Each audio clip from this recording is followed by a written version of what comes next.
Garcia against Jason Vargas. The Mariners come in with a 15-game losing streak, and the Yankees have just taken 2 out of 3 from the Oakland Athletics. So sit back, and when we get back, and Jack Curry, and they will take you right up until the first pitch. So stay with us on Yes.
after such heat over the weekend. There was rain today. Maybe it washes away some of the heat, but it washed away about 2 hours of everybody's time as people in the stadium are waiting. And we're going to have baseball after about a 2-hour rain delay. The tarp's coming off, and we will be ready to go as tonight the Yes Network presents New York Yankees baseball.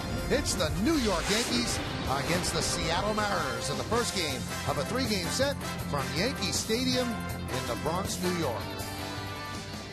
Hello, everybody, and welcome to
clubhouse for 2 hours. Do people eat? You can't eat that much. You got to play a game. No, I'm sure the Yankee players obviously did some things to entertain themselves for a few hours. My biggest concern was always the starting pitcher, and his routine is thrown off. You know, Freddie Garcia, the veteran that he is, I'm sure he came up with a game plan that'll work out just fine. IOTV offers incredible HD picture and sound. Get the best in HD free. IOTV is the official HD service provider of Yankees baseball on Yes. Now, along those lines, Paul, John's worried about the pitcher. You're worried about right field. You're worried about hitting. What do you do during a 2-hour rain delay? The only thing I want to know during a rain delay, I want a definite time. And it used to drive me crazy if they'd give you, okay, 7:45, then it got back to 8:10. They give me a definite time so I can go back in the cage, get loose, get ready on your regular time schedule for the game. When do you have to know? How much time before you have to know that we're going to start at 9:10? Well, I mean, you want to know by like 8:30? Yeah, that'd be great, because then you can get, especially the new ballparks, you can get back in the cage, get some extra swings, work a sweat up, then you can go out and get your sprints in. Anything you need to do. There's nothing worse than when they continually change the times. And tonight, you know, they said 9 o'clock at 8 o'clock. They told us, so they've had an hour to get ready. Now, this series has an interesting dynamic to it as the Mariners come in with a 15-game losing streak. And John, what's the longest losing streak you ever on? Wow. I'd say probably 10 or 11 games. How does the player deal with it? You know what? It gets to the point, and we talked about this with the guys in the studio, Jack and Bob, where you start feeling about, we're going to find a way to lose this game tonight. I don't know how it's going to happen in the first inning, maybe the fifth, maybe the seventh, but we're going to find a way to lose. And you really get tested mentally. You got to play 27 outs, obviously. Not going to be easy for the Mariners coming into New York. All right, let's look at the game time weather presented by Bigelow Tea. It has been raining. It's not raining any longer. Looks like we're going to get this game in. And here are the words and the numbers. 70 degrees, humidity 86%, not much wind, and the forecast is cloudy, and there are some showers likely in our future. Now, we need it as a city, especially after the extreme heat over the weekend, but we'd like to get in a baseball game as well. So the Yankees have taken the field. And it's been Hope Week, or it's starting to be Hope Week here at the stadium. Today was the first day of Hope Week, and it's really an unbelievable initiative that the Yankees have taken. And here's Daniel Thrush, who is the guy who, I mean, we'll talk about it later with Kim, but what he does is he has music help people through tough times, physically, mentally, things like that. And Daniel Thrush is a very special guy, and he threw out the first pitch. Russell Martin was actually down on Broadway with Daniel today, and he gets a hug from him as well. And we'll talk about this throughout the week. You can't be more proud of an organization than you are of the New York Yankees and what they've done, helping people out that might not normally get that kind of attention or that moment of fame and the thrill of having these players come and see them and help them. It's really a wonderful thing that the Yankees and their players do, and we commend them for that. So it's time for baseball right now. Freddie Garcia is beginning his warm-ups, and let's take a look at the Mariners starting lineup, which is presented by HP. Ichiro Suzuki not having a great year. He's in right field leading off, batting second, the shortstop Brendan Ryan. Dustin Ackley, the second baseman, will hit third, cleaning up the catcher Miguel Olivo. Adam Kennedy, the third baseman, will bat fifth, batting sixth and DHing Mike Carp. Justin Smoke at first base, he's going to bat seventh. Batting eighth, playing center field, Franklin Gutierrez, and Greg Hallman, the left fielder, will bat ninth. Lineup for Seattle going to face Freddie Garcia tonight. We'll take a look at his numbers, and they are very impressive, especially the ERA at 3.21, 105 hits and 103 2/3. We'll look at our Jeep scouting report on Freddie Garcia, and he is coming off a gem in Tampa, 6 2/3 shutout baseball, 7 strikeouts, and a recipe for success for him. He's not given up a home run in 46 innings, and he also doesn't give a lot of free passes, and the bullpen has done a great job. And Freddie starts an ERA of 2.16 as a bullpen. That's the best for the New York Yankees starters. The combination of Garcia and Colon have really helped the Yankees stay where they are. I mean, no one knew that they would be this good, this effective, and they certainly are just that. So Ichiro is ready. 268 is very odd to see him with a 268 average, but that's in fact the case, and he's going to have to really make a run out of it over this final 2 months of the season to get to 200 hits, which he's done every single year in the big leagues.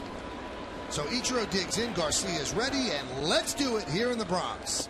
And the first pitch is a strike, and we're underway.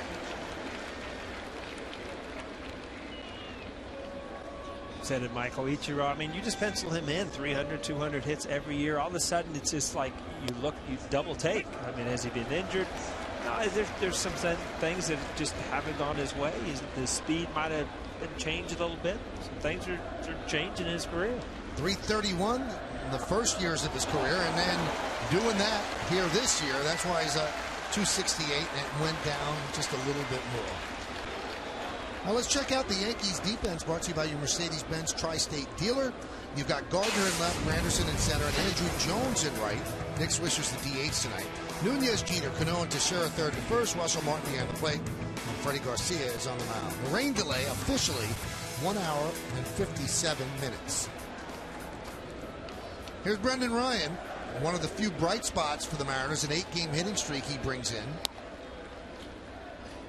And there's a ball, 14 for 36 during the streak. That's 387, overall 264. The Mariners don't hit well. They have a very low team batting average, 224. But in their last 6 games, they're at 284. Now, some of that was bolstered yesterday. They scored some runs late against Tim Wakefield and the Red Sox, but still lost the game. They've lost 15 straight. The previous high for the organization back in 1992, 14 straight. The worst American League streak back in 1988, the Orioles lost 21 in a row. Start the season too. Yeah, that was right out of the gate. And then the Major League record, the 1961 Phillies lost 23 in a row. That's what gets Freddie Garcia by. Breaking balls, changing speeds, and occasionally you'll spot the fastball to set those pitches up. Now here are the streaks since 77, and you see the Orioles at 21 in a row. And 77 was when the Mariners came into existence as Ryan swings and misses. Again, I mean, you see all kind of movement, and that's the thing about the split finger. You see it kind of knuckle. That ball didn't drop. A lot of them dropped. That one kind of sailed up and in. So it's, you see Chris Shambles looking on thinking, oh, here we go again.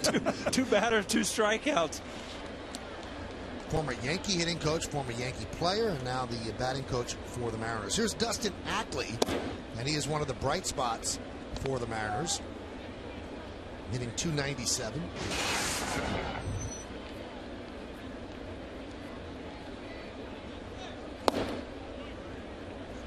And if you're a major league player, that means that you're probably the best from your city or your town your whole life.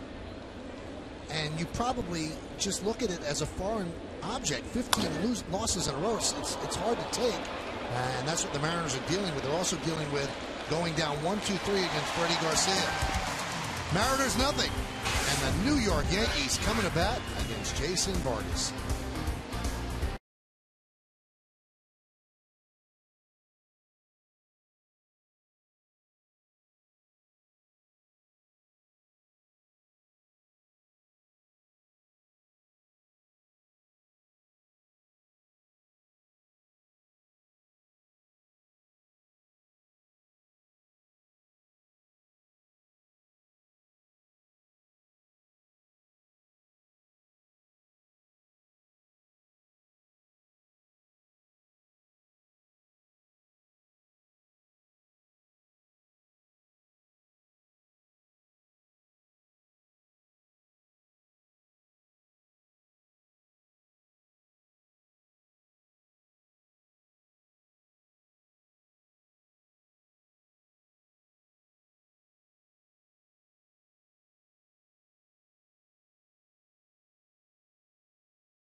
Vargas, and the Yankees starting lineup is presented by HP. Yankees 59-40. They lead off their captain, the shortstop Derek Jeter. Curtis Granderson in center will bat second. Batting third, playing first base, Mark Teixeira. Robinson Cano at second base will clean up. Batting fifth and DHing, Nick Swisher. Russell Martin will catch. He'll bat sixth. Batting seventh, playing right field, Andrew Jones. Eduardo Nunez at third base. He'll hit eighth. And batting ninth and playing left field, Brett Gardner. I lineup for the Yankees going to face lefty Jason Vargas. We'll take a look at his numbers on the year. Pretty respectable at an ERA under 4, 3.94. Only 125 hits and 130 in the third innings. We'll look at our Jeep pitcher scouting report. On a little bad stretch right now. Has lost 3 in a row and only went 3 innings his last outing against the Blue Jays. And usually struggles in the month of July through his career, an ERA over 6. Might want to stay away from Robinson Cano. 8 for 12, a batting average of .667 against Vargas. And he'll face Derek Jeter. Derek hitting .271 overall, but since coming up the DL, he's hit .318 with a .384 on base percentage, with 1 home run and 6 doubles in 16 games. More recently, 5 for his last 10, 7 for his last 22. Flash, I know. If you're Jason Vargas, you got to know coming into this game, all right, they shut us down like that. We've lost 15 in a row. I better shut these Yankees down for a few innings to let my team get in the rhythm of the game. You get down 3 or 4-0 in the first 3 innings, you're starting to look to tomorrow.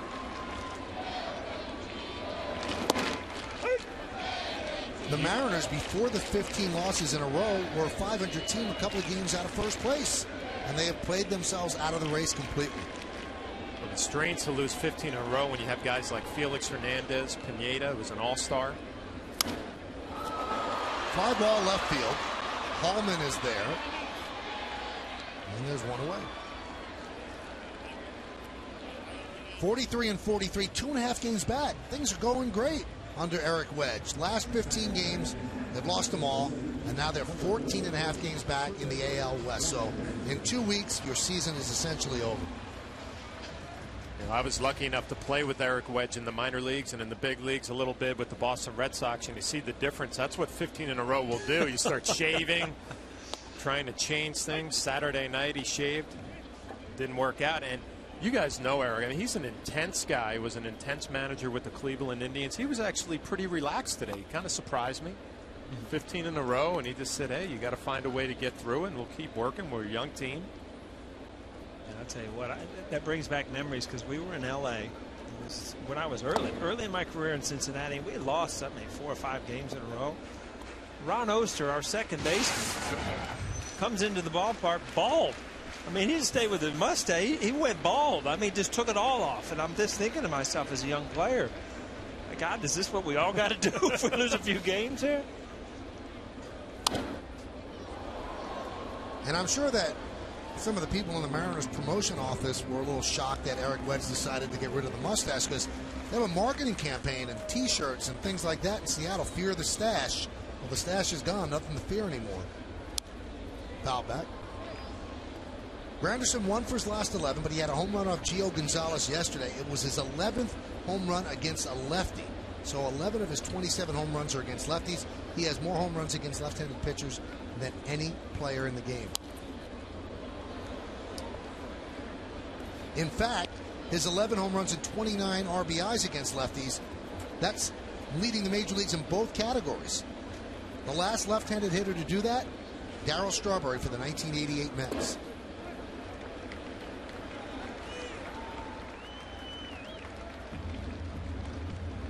His previous high against left-handed pitchers was 5 home runs. 3-2. Grounded foul. It's funny how times change. I mean, the beginning of last year, he came in here, got off to kind of a tough start, and it was almost to the point where, everybody questioned, is he going to be able to handle lefties, or is he going to have to sit down off tough lefties? And Flash, it all has to do with his front shoulder right here. He has learned to keep that front shoulder in on lefties, and he's quick enough to still get to the fastball. And his success against lefties. And he walks with 1 eye. Let's take a look at the Seattle defense, brought to you by your Mercedes-Benz Tri-State dealer. This is what they put behind Vargas. You've got Hallman, Gutierrez, who can go get him with anybody in center field, and Ichiro Suzuki in right, great arm, obviously. Infield, Kennedy, Ryan, Ackley, and Smoke. That's third to first. Olivo behind the plate, and Vargas is on the mound. Here's Mark Teixeira. Pitch is high. Vargas faced the Yankees on May 29th this year. He went 3 innings, 5 hits, and he allowed 6 earned runs. Walked 4, Yankees won that game 7-1. Olivo wants to talk with Vargas. Vargas to me looks a lot like Cahill for Oakland. We saw the first night. Not overpowering, pretty successful against other teams, but it's going to be very hard for him to get through the Yankee lineup 2 or 3 times because he doesn't have one pitch that he can stick with to get guys out. He doesn't throw hard enough to get the ball in, and he doesn't have a good enough curveball all the time to strike guys out with. The 2-0. Foul back. Tonight's closed captioning brought to you by Verizon Wireless. Well, that's going to be the pitch right there, the changeup for Vargas. And I noticed against Granderson, he was throwing a lot of changeups left on left, and you just don't see that a whole lot. We're used to seeing it here with a right-handed batter, down and away, pretty decent change.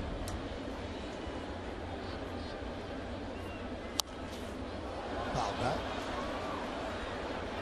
Look at that split, though, Paul. 88 miles an hour with the fastball, 81 miles an hour on a changeup. It's not a true Bugs Bunny change that's going to get you out on your front foot. You better be pretty good with location.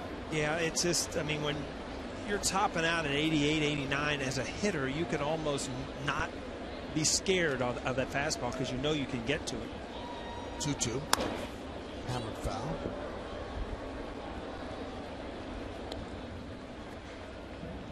Last 3 starts, 0-3, 6.35. And the previous 6 before that, 3-2, 2.28. And that was the strength of the Mariners. They could pitch. Now, they hadn't been a good hitting team all year, but they could pitch. Now their pitching has matched up with their hitting, and that's why they've lost all these games.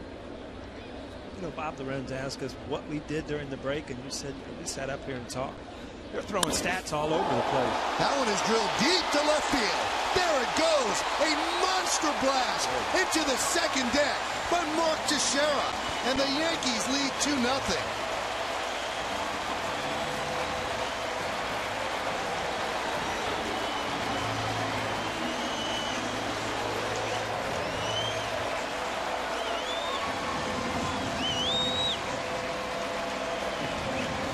Teixeira hit a grand slam the other night, left-handed. Tonight you see ball's supposed to be in, doesn't end up in, ends up away. He just does not have good enough stuff to miss on location that much. And again, boom, 2-0. Seattle Mariners down again. Let's take a look at the Coors Light cold hard blast, and it was. Second deck, it's hard to reach out there and left, but he did. It didn't stay in there, but it started there. 27th home run, now has 74 runs batted in. Here's Robinson Cano. All right, you know the doubts are already starting to creep in Seattle. Here we go. Lost 15 in a row. Down 2-0, 1 out in the first inning.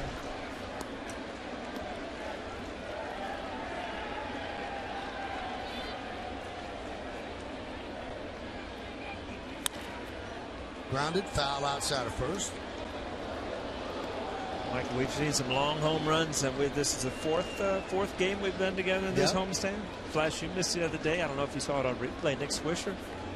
Michael said he dotted the I up on the upper deck facade. Second deck in left field tonight.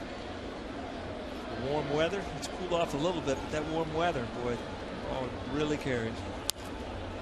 Right in on the fist, popped up to short. Brendan Ryan is there for the second hit.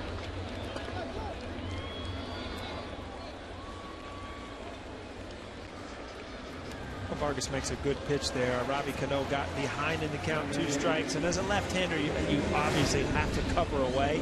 So he's supposed to hit in, and he gets the ball in there.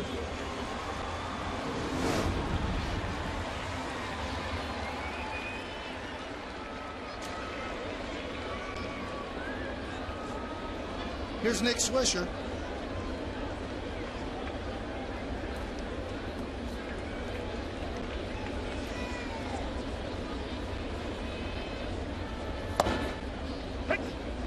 There's a strike.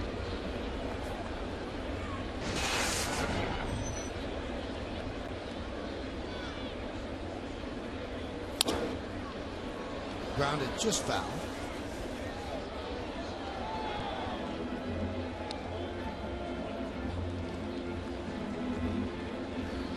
If you're wondering when the opponent scores first against Seattle this year, Seattle 17 and 41.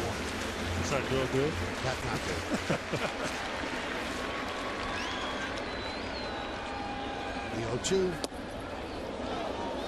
1-2. What I was saying, Michael, we were up here during that rain delay talking. We've got all kind of stats coming up on the screen here. You can see everybody's been busy during this rain delay. That's why you got to stay tuned. You got to wait through the 2 hours. Listen to Bob and just Jack. plow through it. Absolutely, we did. The 1-2. Grounded to short. Ryan will get it done across the diamond, and that'll do it. But the Yankees do what you have to do against a struggling team. Jump on them early. And they did it with Mark Teixeira's monster 2-run blast to left. Nick Swisher likes it. So do the Yankees as a team. They lead 2-0.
Do you think Ichiro will have more than or fewer than 3,000 hits in his major league career?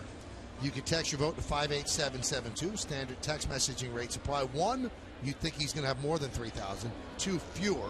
This is his 11th season, and he comes into the game with 2,356 hits. Here's Miguel Olivo. And there's a strike. You know, it's funny. If you'd have asked me that on opening day this year, it'd have been a very easy answer. But now, you know, there's some doubt when you see as big a drop off as you've seen this year. It ain't fun. You know, my thought is he can just hit ground balls all over the infield and get hits. I mean, it should be easy. Now they're saying the ground balls he hits the other way, there aren't those infield hits anymore that he used to have.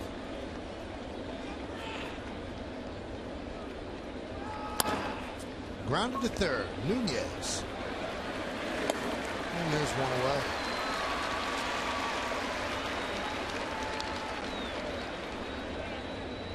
Let's take a look now at the Mariners team scouting report brought to you by Dunkin' Donuts.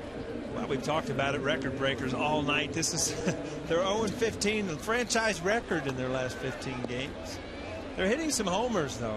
They've hit 6 consecutive games, total of 9 home runs. And deal makers, question mark, are they going to make some deals? Are they going to be a team that gets rid of some, possibly King Felix, League out in the bullpen, guys that could really help some contending teams?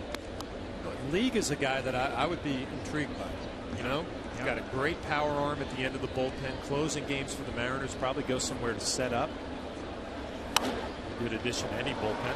Now you bring in a closer who's willing to go back a step into the the setup role and not have the ego problem with it. And you can go to a good team and really help. 1-1 to Adam Kennedy. Foul ball. Did you see, John, how Paul O'Neill, I mean, you just caught an example of why Paul O'Neill was great.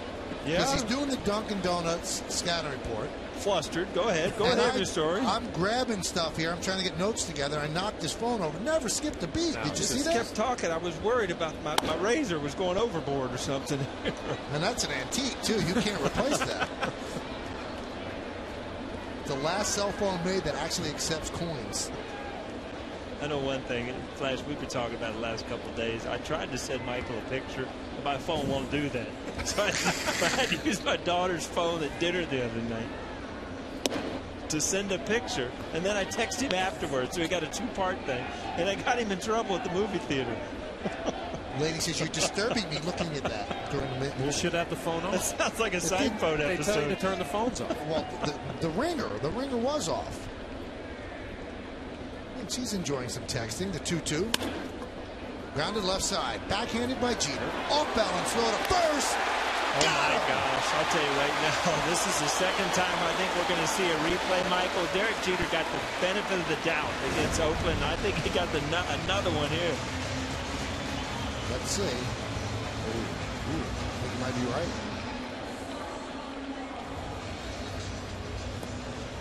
Yep, you are right. Same play against Oakland. Exact same they got play. it wrong. This is the first base umpire, Bob Davidson. This is what happens when you're 0-15. You get the bad calls. I think Bob knows that he just missed that. I always wonder that about umpires. Do they think, I got that right 100%, or are they just... They're saying, ooh, that could have went either way. That's balking Bob Davidson, though. He's just waiting for a balk at some point tonight. We'll get that. Now, one of the more famous blown calls was the one where Armando Galarraga of the Tigers had the perfect game. Jim Joyce blew the call. They now have a book out together. So They wrote a book together. See, there's harmony in this world. I was just wondering, though, and Galarraga, he's taken it so well. I mean, even from the first press conference that he did, it'd be kind of hard to, I mean, first of all, you do give him the benefit of the doubt, but as it goes on and you think what you lost, it's kind of hard to be your best friend and write a book with, right? Well, you know Jimmy Joyce, though. I mean, one of the best. The best in the game, one of the nicest guys. I mean, I think if any umpire is going to get a pass from a player, it's probably going to be him. Writing a book with it was more than a pass. The 2-2. Grounded softly to first. Teixeira will take it himself. Beats Clark to the bag, and that will do it. 6 up, 6 down against Freddie Garcia. We go to the bottom of the second. It's 2-0 Yanks.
Kia.com, by 1800 Tequila, and by Blimpie, America's Sub Shop.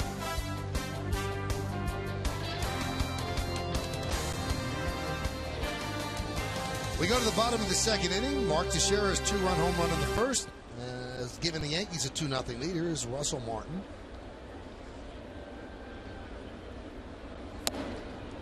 I know it's late because of the hour and 57-minute rain delay, but I want to send out birthday wishes to a buddy of mine, Lenny Toby, 12 years old.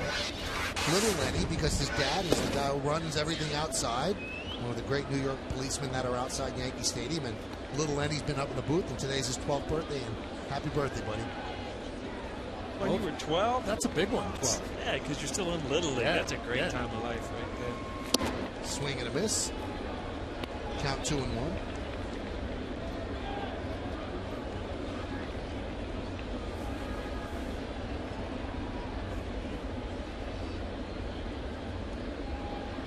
His dad does a great job out in the streets directing traffic. You should see it, Paul. When Michael Kay leaves, Lenny Toby, it's like the parting of the seas. It's just like it's all the traffic out of the way. Michael scoots onto the estate, wherever that is. Not true. I see Michael go out, go left, everybody parts. I'm going right, lost in the Bronx. I have no clue where I'm going. Last year was even worse. I walked out in the garage to get in the car, and here I am getting in the car, like, look up, and here's a poster size of Michael Kay on the wall. Did you make it there in the parking garage, didn't you? It took a lot of time to put him up by myself.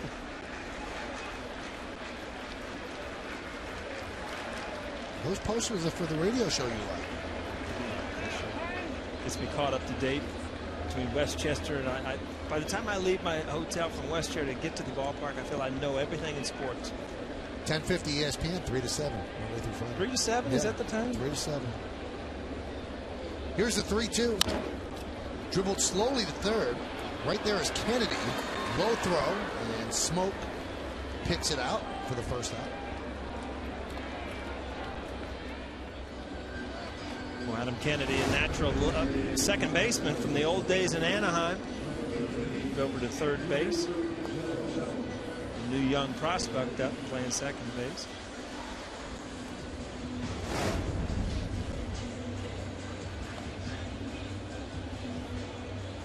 I was on the couch downstairs in Robbie's office as I watch another baseball being thrown out of the game, and I just happened to think, how many baseballs are used in the game? And, you know, he kind of thought about it and gave me a couple numbers. And we're going to go by dozens. Give me a number. Average game. Average game. 7 dozen. I'd say 4 dozen. 10 to 12. Wow. Dozen. That's just for the game. And you're talking another 10 to 15 dozen in batting practice. It just shows you the number of baseballs. And it's changed so much because every ground ball now, every ball in the dirt, everything, every ball is thrown out. And in the old days, a ball could last a whole inning if a guy had a good inning, you know?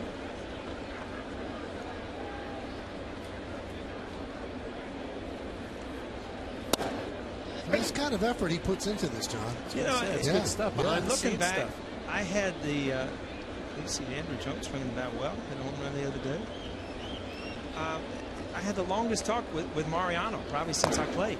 Just sitting down there on the couch, and all of a sudden, you know, next thing you know, we were talking about 97 and talking about 99 and 2000, and he still had, you know, kind of that sparkle in his eye that he did back then. And it's just so, it's so cool for me to just see him out there still doing the same thing, as great as he is, but still had, you know, the great memories as I do of the late 90s. It was neat. The 2-2, swing and a miss as Jones down on strikes.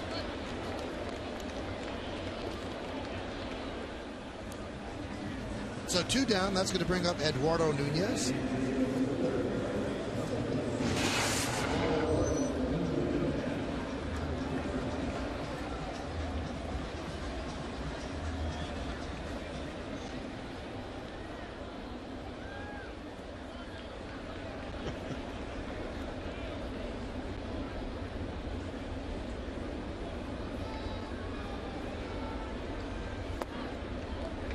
Low and inside. Eric Chavez very close to coming back. And he is going to be valuable if he even approaches what he did while healthy early in the season. The only thing that's ever derailed him in his career is his health. He can really play. Gold Glove winning third baseman, and he's just been beset by injuries.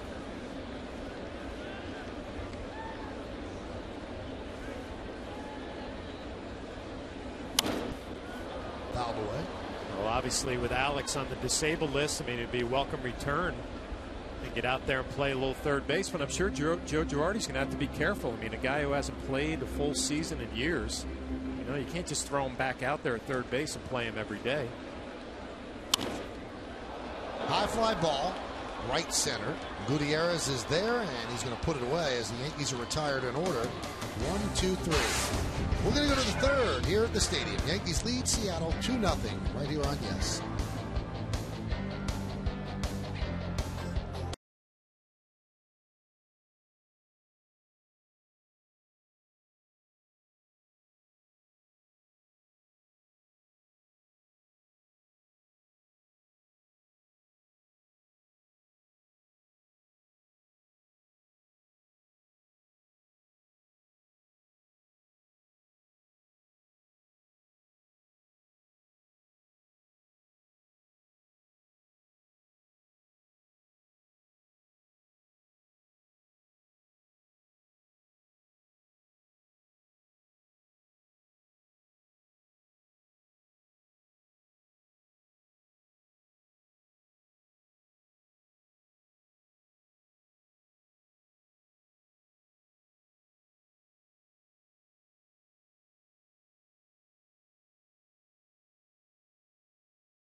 Scoreboard, Yankees lead 2-0. Now, we know the Yankee organization is about winning championships, 27 of them, but what they've done over the last couple of years with this Hope Week initiative is something to be as proud of as the championships, and we'll bring in our very own Kimberly Jones.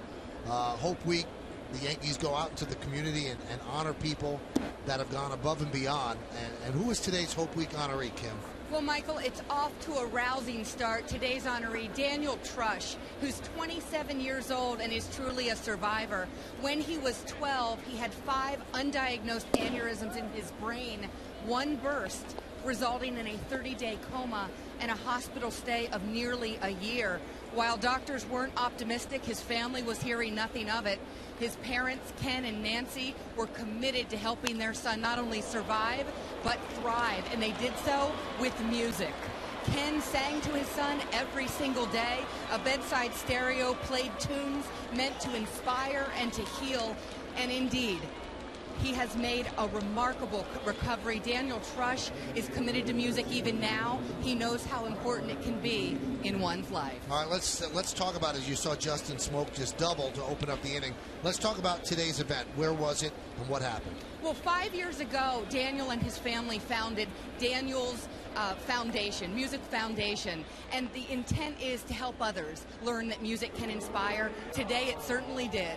The members of Daniel's Musical Foundation on Broadway at Brooks Atkinson Theater, about 1,000 people packed the building to see their performance.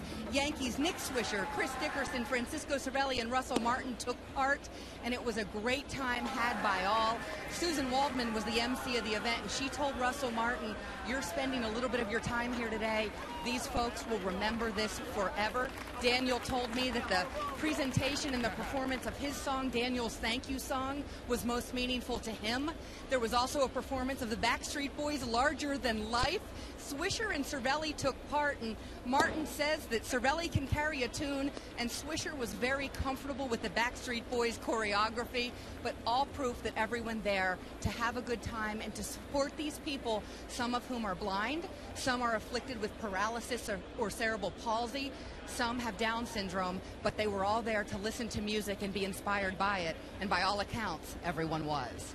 And today, and before the game, we were all blown away by the performance of the national anthem. Kim, it was exhilarating. A new bar has been set for the anthem at Yankee Stadium, Michael. The bongo drum and the voices and the enthusiasm were unparalleled. smiles all around, and at the end you could tell they were as proud of themselves as this crowd was, and they received a rousing ovation. That was a moment I think everyone will remember for a long time. All right, Kim, where does Daniels Music Foundation go from here? Well, they have grown from one class of 5 people to 150 people strong. The classes are held in an Upper East Side studio. And Ken told me today, Daniel's father, that the Yankees gift of $10,000 will fund 2 classes for an entire year. So not only is Daniel's Music Foundation surviving, it too is thriving and growing. And the family could not be happier. The Trush family, all smiles. Ken said, this is like our Super Bowl. And then he reconsidered and said, maybe I should say our World Series. Franklin Gutierrez lines one to left field. It's a base hit. Justin Smoke will stop at third. The throw comes into Freddie Garcia. And the Mariners have runners on first and third with nobody out. So they are threatening for the first time tonight. Now, what I've always been amazed about with Hope Week, Kim, is that players guard their free time very, very closely. Off days are important to them. The afternoons of a night game are very important to them.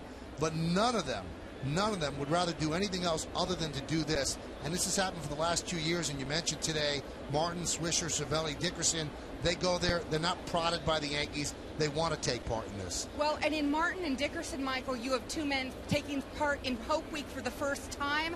Both told me they were touched. They were blown away. They weren't exactly sure what to expect. Martin ended up playing the bongo drums. It sounds from talking to Dickerson like he had a very long conversation with Daniel Trush, and a good time had by all, but also one that meant a lot to them. Nick Swisher looked at me, shook his head, and simply said, it gives you every bit of perspective you would need. And by the way, there were about 6 performances on the stage. It closed with a rousing rendition of New York, New York. I'm told that Francisco Cervelli was backstage having his own concert and really entertaining and being entertained by some of the folks who are members of the foundation. So they do what we see, and they do some of it behind the scenes as well. And you're right, Michael, they all look forward to it as they are looking forward to Hope Week activities all week long. Well, great stuff, Kim. Thank you so much. A great story with Daniel Trush, and we thank you for sharing it with us. Thank you, Michael. All right, we'll talk to Kim a little bit later on the postgame. Hallman pops one up, and Nunez is there. They got the out they need it, as that keeps Smoke at third, and now a double play could get Garcia out of the jam. Here's Daniel Trush with the first pitch, and he is on the left, and this is right before the game. He throws out the first pitch to Russell Martin, and a very emotional moment at the stadium, and this is a very special person. As Kim said, 30 days in a coma, and they're playing music. Doctors didn't have much hope, and he came out of the coma, and now he's a productive member of society and trying to help others. So just an amazing story, and another great story on another year of Hope Week that just begins tonight. He was down playing the Yankee organ earlier. Yeah, he was. Looked right at home back there.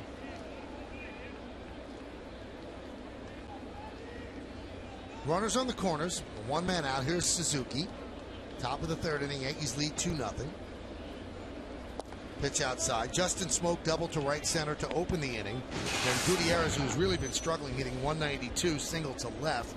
And that puts runners on first and third. But Hallman popped up to Nunez for the first out. That's where they are right now. I think any other year with Suzuki, you'd say, well, there's no way you're going to double this guy up. He runs too well. But we're hearing they slow down a little bit. Possibility of a double play if you make a pitch. Ichiro 37 now. And the only undefeated player that we know is Father Time. So 37, you're supposed to slow down.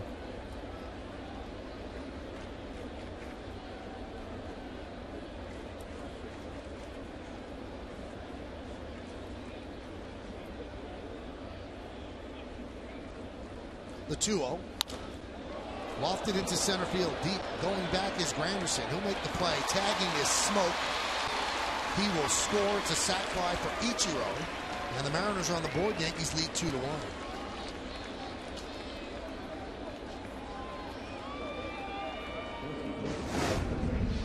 Ichiro gets the job done. Looks like a little slider, supposed to be backdoor. It ends up middle of the plate. Still that classic Ichiro swing. Good extension. Gets the Mariners on the board. to see. I mean, even Ichiro, it just, everything looks like gloom over there. There's no emotion, there's no smiles, there's no nothing, and that's what you bring to the ballpark. I mean, when you've lost 15 in a row, hey, the 15th game you lost yesterday is over with. You have to bring some kind of excitement about going out, but you can see guys are just walking around, and it just it weighs on you. And anybody, even you go through a slump as a player or a team, it's very hard to leave the past behind you. Here's Brendan Ryan, and a count now 0-2.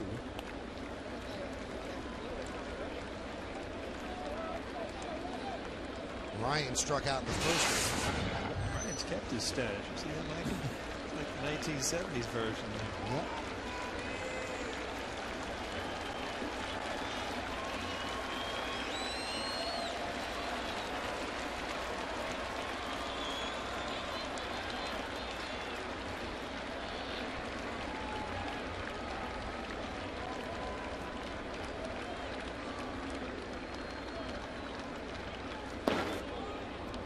In the dirt, the runner's going to go for second and throw to second in time as Martin gets Gutierrez trying to advance to second on the ball in the dirt. And Eric Wedge is going, not a great play. The Mariners are on the board, though. They score 2 hits, and nobody left on base. Go to the bottom of the third. Yankees lead 2-1.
Yankees Universe rookie member receive a limited edition Derek Jeter bobblehead. Members also receive the other items offered in the rookie package, including a Yankees Universe t-shirt and a customized membership card. Join Yankees Universe today by calling 800-GO-YANKS or by visiting Yankees.com/universe.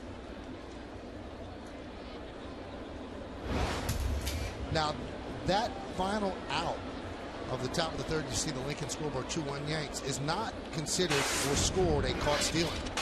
He was just caught 2-4 trying to advance on a ball in the dirt. That's a lot to write in your scorebook, but it is not a caught stealing. I always thought it was, and I agree with Gutierrez here. I mean, you have to try to steal this base. Ball in the dirt, 2 outs. Russell Martin just made a great throw, a great play. And Flash, you know as well as I do, when that ball's in dirt, it's 50-50. You can find it that quick.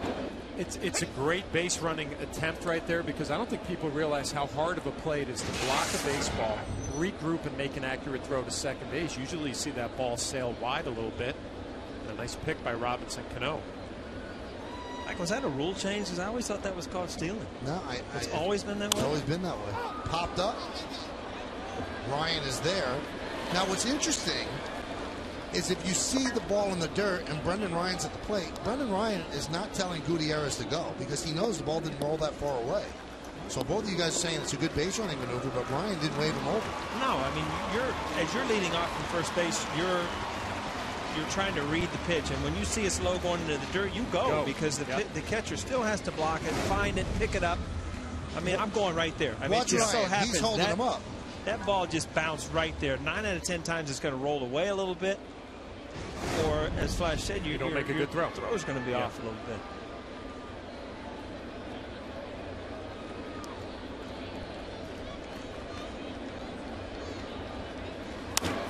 That one is driven out to right field and deep. Going back Ichiro on the track. At the wall. See ya.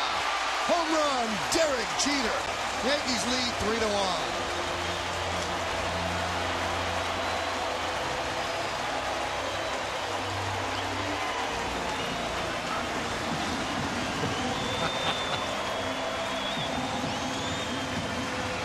You see a little brawl out there, but you see who came up with the ball. Little Jeter did. Little A-Rod did. Little A-Rod. Derek Jeter gets a ball away, and I mean, when he's going well, this is the pitch he hits. Right out over the plate. Talked about how the ball's carrying. Derek Jeter can still do that to right center field.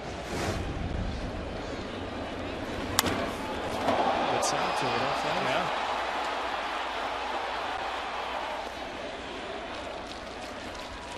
Jeter's 4th home run of the year. And those two little guys were battling for that ball.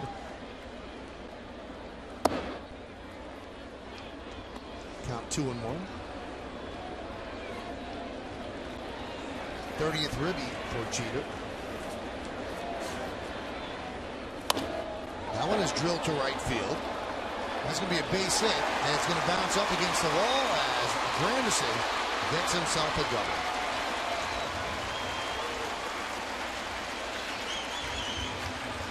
We talked about it first time up. Granderson's success against lefty is why you stay in there. You see this ball in, keeps that shoulder in, gets beat a little bit, jammed a little bit, but good swing. Good enough to drive it down the line for a double. What you like about that, Paul? I mean, he didn't hook it. You know, that tells you that the swing path was pretty good. He was able to keep it fair. A lot of times you see a hitter out front a little bit or hook it foul. That's what happens when you fly open. You'll hit the ball harder, but you will. You'll pull it foul. You'll hook it foul. There's nothing worse than hitting the ball hard and hooking it and not keeping it fair.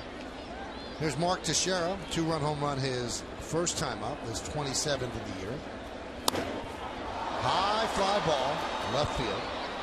Hallman is there, coming in, still coming in, and make the play for the second out. Let's check out the league leaders, brought to you by the HP touchpad. Everybody on. Let's see what's on the touchpad. It's the American League home run leaders. Now Mark Teixeira with his 27th ties his teammate Curtis Granderson for second place behind Jose Bautista of the Blue Jays, who has 31.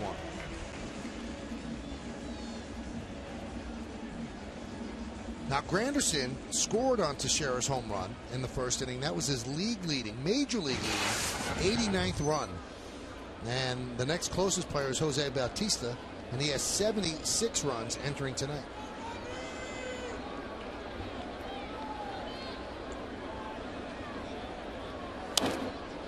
Foul back.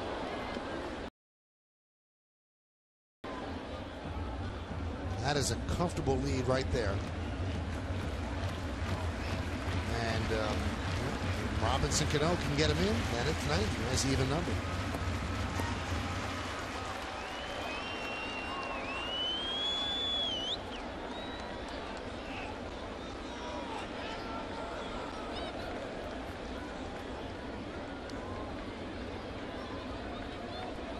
The 0-1. Ground ball up the middle. Ryan is there, and that'll do it here in the third. But the Yankees get a run on 2 hits, no errors, and 1 man left. The big blow off the bat of Derek Jeter, a Jeterian swing. He goes the other way over the leaping try of Ichiro. Little A-Rod gets the ball, and the Yankees get a 3-1 lead.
Surface Quitline Quiz. Which two pitchers won 2 games each in the 2000 ALCS between the Yankees and the Mariners? O'Neill, you played in that. Ryan pops it up. Long run for Teixeira, and he makes the play. Gold Glove caliber play right there for the first out. Mark Teixeira, the batting average not where we're used to seeing it, but he brings his Gold Glove every day. Actually had a little bit more room over there by the ball than he thought he had. An Rio TV super shot. Love the fans' reaction. See, he did the thing right. Kept out of the way, let him catch the ball. A line drive, base hit to right center.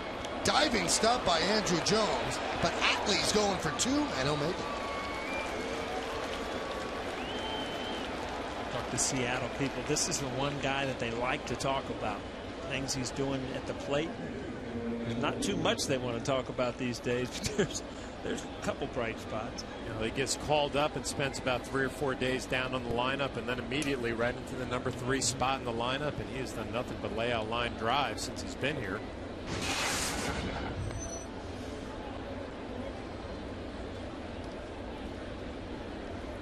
So do you know the quiz today? I know our side. I'm trying to think about their side. There's one with each. Right. The Yankees have 2 wins and the Mariners as well. Olivo pops it up sky high. Gardner calls off Jeter and makes the play for the second. Hey, little update. Soriano pitched today for Scranton Wilkes-Barre, second day, and scoreless inning. And Scranton Times Tribune beat writer Donnie Collins tweeted, Soriano said he's feeling much better, leaving for New York tonight, and expects to be activated Wednesday or Friday. His line, 1 inning, no hits, and 1 strikeout. Now, he pitched 2 nights in a row, so it might not make sense to activate him for tomorrow's game. But maybe they have activated him on Wednesday. And that could be construed as a big-time trade. Imagine if somebody said, hey, the Yankees just acquired the guy who led the American League in saves last year. You say, well, that's a good deal. Well, they've already got him on the roster, but he's been hurt. And they're also looking at the activation of Chavez as picking up a big-time left-handed bat. We'll see how it works out. The 0-1. You know, Michael, in the old days, and I hate to say it, it was like if the Yankees did something, the Red Sox did something. And if the Red Sox did something, then the Yankees felt like they needed to. And making moves just to make moves isn't always the right thing. And I agree with you. When you're bringing Soriano back, you bring Chavez back tomorrow. I mean, you're bringing players in. It's like trading for players when you're bringing quality guys in that you know that have done it before. And the Yankees were hoping that they would be acquiring a big-time pitcher in Phil Hughes, who certainly struggled his last time out on Friday night against the A's, but we'll see how he pitches Wednesday against King Felix. And here's the numbers about Soriano that he did against Syracuse. He threw 11 pitches. Joe Girardi said they want him to pitch back-to-back, but they also want to see an effective pitcher, a guy who's doing what he's supposed to do. Today he was quite effective. 1-2. Foul back.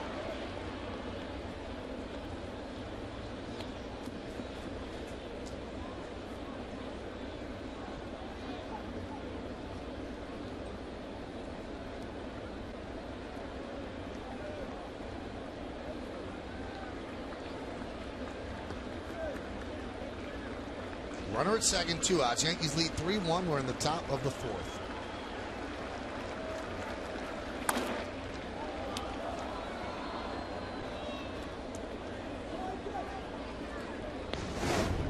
Previous pitch, you have to duck.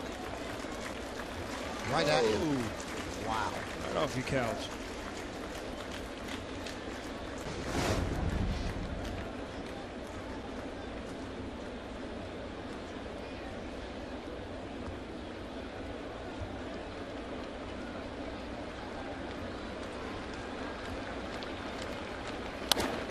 Grounded to first. Mark Teixeira right there, and that'll do it. Teixeira has been great on this homestand defensively. He has written a glove story in these first 4 games. Flash in the leather, proving that glove is a many splendored thing. That's how you get a Gold Glove, and that's how you lead 3-1 going to the bottom of the fourth.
Line quiz. Which two pitchers won 2 games each in the 2000 ALCS between the Yankees and the Mariners? So who's the Yankee pitcher? I think it's Andy Pettitte. I remember him winning game 1, so they had to win.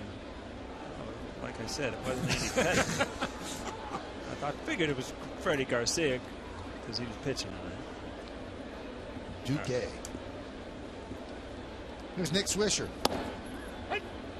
There's a strike. Did you hear when we went away from the inning what he went through? That play. This story? Man has been on a roll. Yesterday, I got to tell you this. I stood up, and I'm going to watch the pitch on the monitor, and all of a sudden, and Mariano throws one for a strike. And the ball has not even been thrown yet. I thought we were on a tape delay. So after the inning, I'm like, Michael, are we on a delay here? He's like, no, I don't know what happened. I just called it. It was a strike right down the middle. I don't know what happened. It was halfway to home plate. Oh, you just read it halfway? Oh, I could read it, sure. I saw the seams, too. I've never seen that done in my life. I'm glad when I could shock Paul. Wow.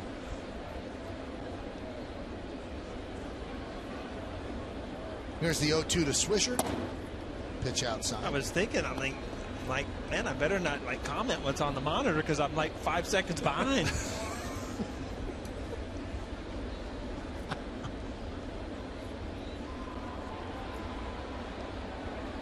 3-1 Yankees. And Vargas deals. Pitches low.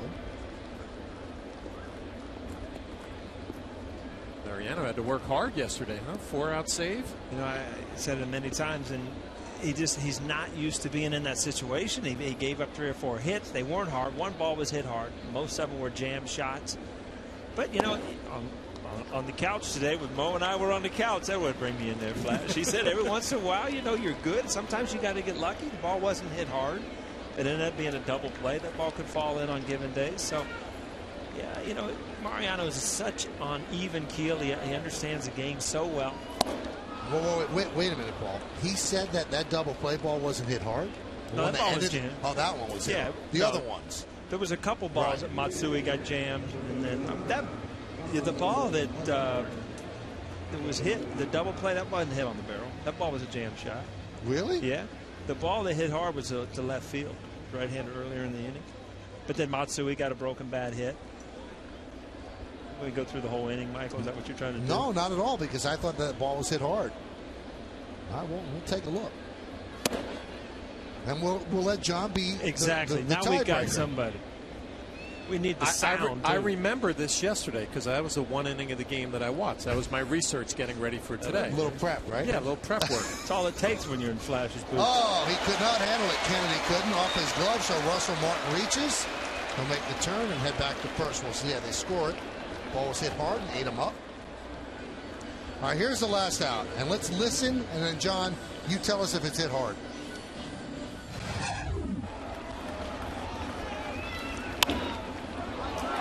Time. It's a looping line drive. Thank you.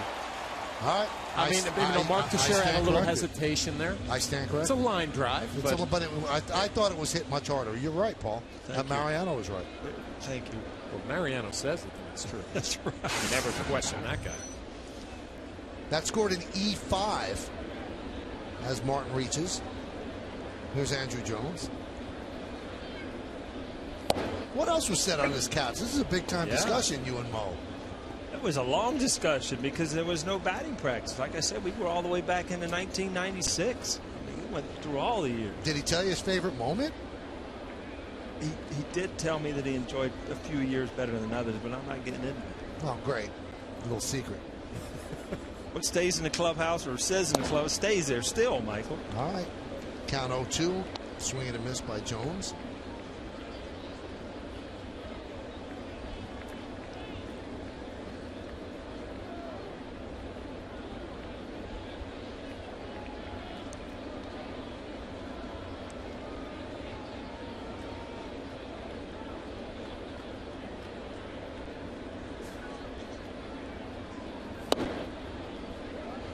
I'm going to show you something. I'm a big musical guy, Paul. See this guy? Is that the guy from the Roots? Yes. Attaboy. Questlove. I saw him down there before the game. I'm like, is that the guy from the Roots? He's a drummer. Know that? Because every once in a while I watch Jimmy Fallon and I see him back there drumming. Questlove from the Roots. I didn't know his name. Questlove? Questlove. Questlove. Flash yesterday, he dropped One-Eyed Lucy on me. What was her name? Lisa Left-Eyed. Yeah, Lucy Left.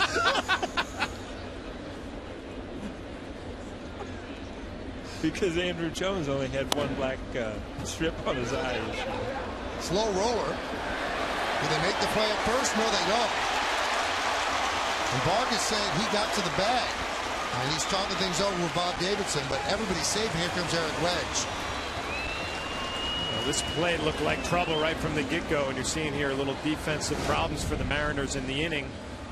Smoke thought about second, goes to first. Wow. Like Vargas got on the bag. Let's see if his heel came down. It's hard to see.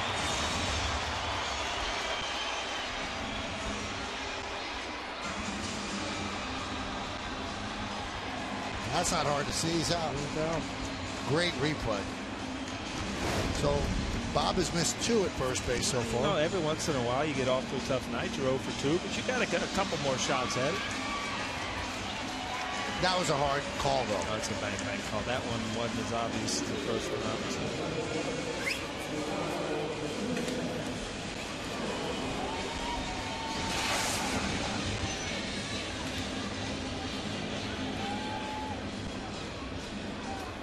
Did they score that a hit?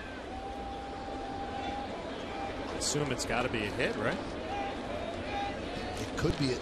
Yeah, I mean, they made a decision to go to second, but the ball was never thrown. I mean, that's time is. Yeah, I don't think. Looks like they gave a hit.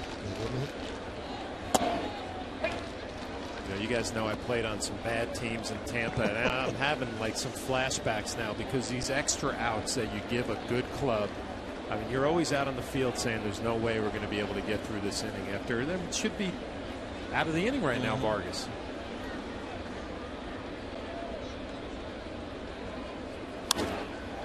Lofted into right center, giving chase. Gutierrez on the run. He can't make the play. Martin round third. He's coming home. He will score. It's an RBI single for Nunez. And the Yankees lead 4-1 as Jones moves to third. Well, Nunez makes the Mariners and Eric Wedge's club pay a little bit. A couple of plays that should have been made in this inning. Nice piece of hitting right here. A little fastball or cutter inside. He doesn't try to pull it, stays inside the baseball.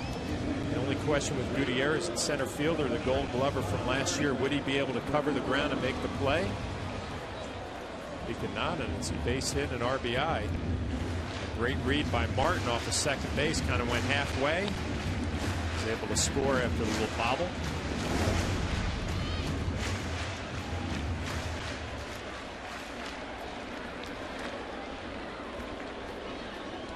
So now the Mariners have to bring the infield in to try to cut off the run because they figure they can't double up Gardner.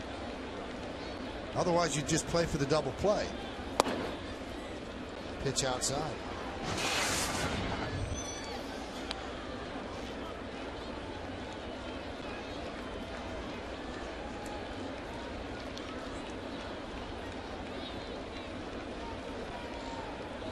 Gardner in a little bit of a slide after his hot streak, 1 for his last 10 after the pop up to short in the third. It's so fleeting when you're on a roll. Something could click in that puts you on the roll. You hit 10 straight, and then a couple of tough luck outs, and all of a sudden you get yourself into a slump. You might inadvertently change things.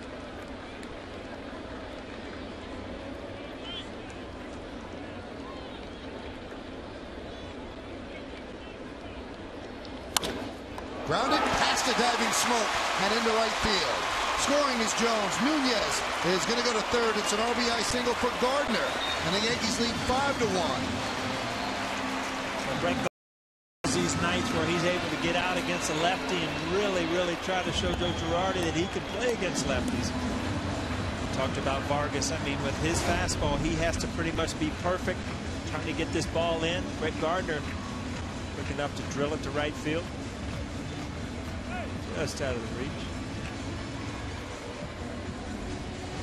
And that brings Carl Willis, the pitching coach, out to the mound. Carl worked with Eric Wedge in Cleveland as well.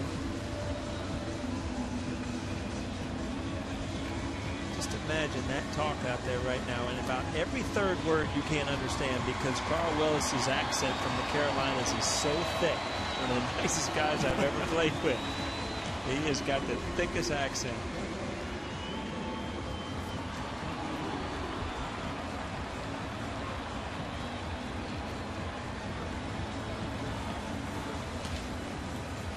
That's going to bring up Derek Jeter. Last time up, a home run the other way.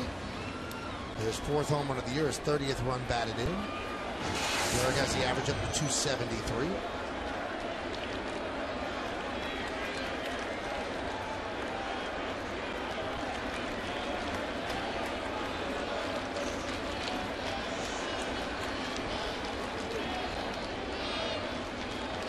Before Derek got hurt, there was so much concern that whatever he was hitting was very light. It was single oriented. In fact, in his first 62 games before the injury and going on the DL, he had 12 extra base hits. Well, the home run was his 8th extra base hit over his last 17 games since being activated.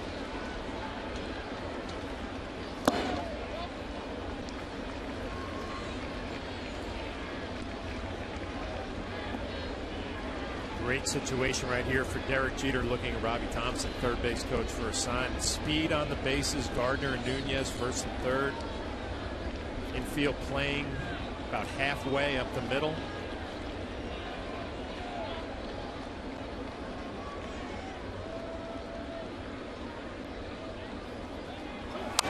Runner goes and Jeter fouls away. Now, John, let me ask you about the advisability of that. You can double up Derek. I understood bringing in the infield with Gardner up, but why is the infield up with Derek up? Don't you want to play for a double play? Yeah, I would think you would be, but I think the main concern right now for Eric Wedge, a 4-run difference with a team that has been struggling offensively all year. And you just have to make sure that the ball is hit hard enough for a double play. Nunez probably their main concern right now at third base, making sure he doesn't score. See, with the infield in, these guys here up the middle, still close enough. If that's a one-hopper at the shortstop or a hard hit ball to second base, they could possibly still turn 2. But you're also trying to hold that guy from third to try to make the ball go through. yesterday, we remember Michael Nunez went on contact. Yep. He scored on a ball with the infield end. So, you know, this is Robbie Thompson's job. You see him over there talking to Nunez to say, hey, watch the ball go through, or you're going on contact. And obviously, ground ball, you're going because they're going to try to turn two. Also, by bringing the infield in, and this is from the theater of the obvious, it makes it easier to get the ball through and get a base hit and keep the inning alive. There's not much lateral space for the shortstop and second baseman to go without it getting through. Runner goes. Ball again fouled away.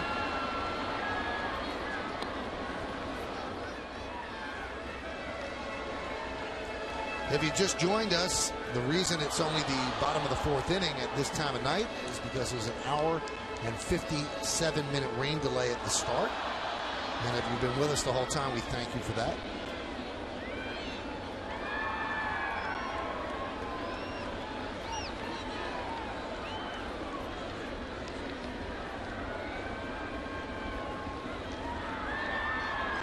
Runner goes again, and that one's punched to second. They're going to come home, and the throw gets past Olivo.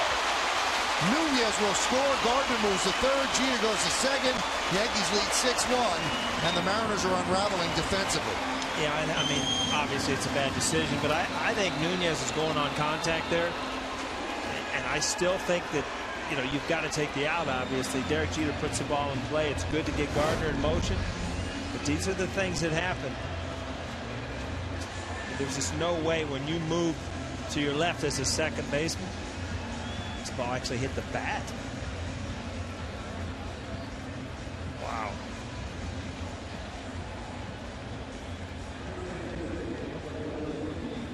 I'll tell you, how many times have you seen that? And you're a catcher, Flash. Have you ever seen that? I've never seen that. And, you know, obviously there's no play on Nunez right there with the ball being wide, but I mean, it hit the bat.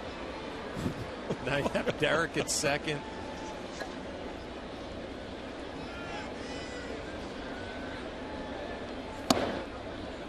Well, that's called a fielder's choice.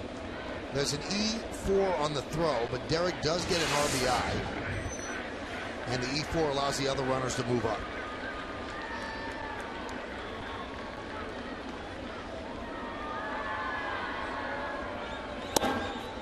Infield again is in. This time they have to be. There's no double play in order, second and third. So the count 2-0 on Granderson. You got to wonder what's going through Vargas's mind. I mean, he hasn't thrown the ball that bad this inning. Defense has let him down a little bit. It's tough when you give the good teams the extra outs. They usually take advantage, and the Yankees making the Mariners pay here in fourth.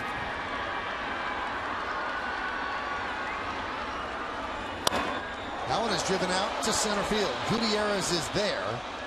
Tagging is Gardner, and he will score easily. The sac fly for Granderson. That's his 75th ribby. Yankees now lead 7-1, and the 75 ribbies is a new career high for Granderson. He's got a few career highs before this year is over. I mean, again, things he's doing at the plate, and he's not real happy lately. I mean, he hit a home run the other day, but he came into the game with 1 for his last 11. So he's done so much throughout the year, and he's got some hot streaks left in him. Here's Mark Teixeira. He started the scoring in the first inning with a long home run into the second deck. And 7 different Yankees have scored a run tonight. Only ones who have not plated runs, Cano and Swisher. They are both 0 for 2. Different pitchers have trouble. You think it's always the long delay on the bench is always an issue to pitchers? No, I definitely think it's an issue. You know, you probably see Freddie Garcia run out there, maybe get a few more tosses in between innings if he can. Hot shot, and that's past to Devin Kennedy and down the left field line. Jeter scores. Teixeira will stay at first with an RBI single, and the hits just keep on coming. The Yankees lead 8-1. That's the thing, when you give them extra outs, and also you're making extra pitches, and you're getting tired, and you're trying to make perfect pitches. Balls are all fair. Everything that could possibly go wrong for the Seattle Mariners so far tonight has gone wrong. That ball hits the chalk.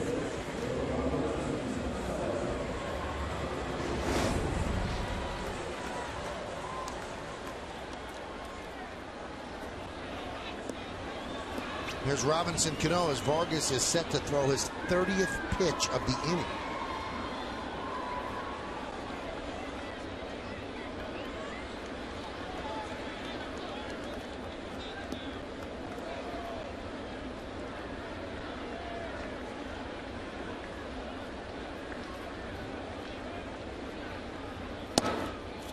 There's a strike.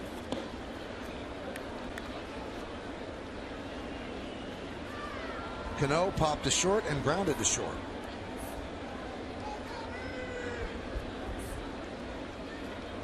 Hitting .295.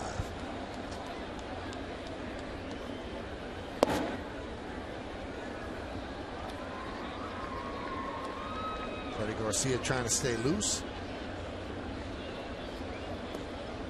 You look what happened. It wasn't really physical errors that were the extra outs. They were kind of mental errors. Actually trying to make that perfect throw to home. You know, you got to take your out there. Justin Smoke kind of delayed, thought about going to second instead of getting the sure out at first. So, you know, the mental mistakes don't always show up. I mean, they didn't drop the ball, but I mean, those are the mistakes that Eric Wedge, as a manager, is going to explain to young players. I mean, you don't sit a young player down and explain, you know, that ball went through your legs. That's just a physical mistake. But the mental mistake's much different. The 2-1. 2-1-2.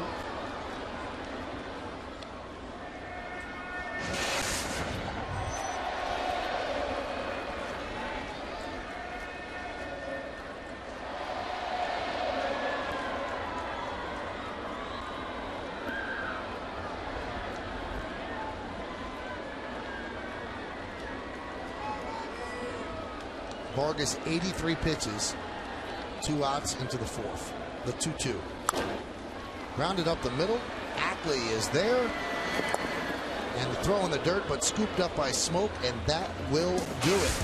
But the Yankees add 5 runs. A couple of errors by the Mariners help things out. We go to the top of the 5th, 8-1 Yanks.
Later on, the Acela scoreboard, 8-1 Yankees.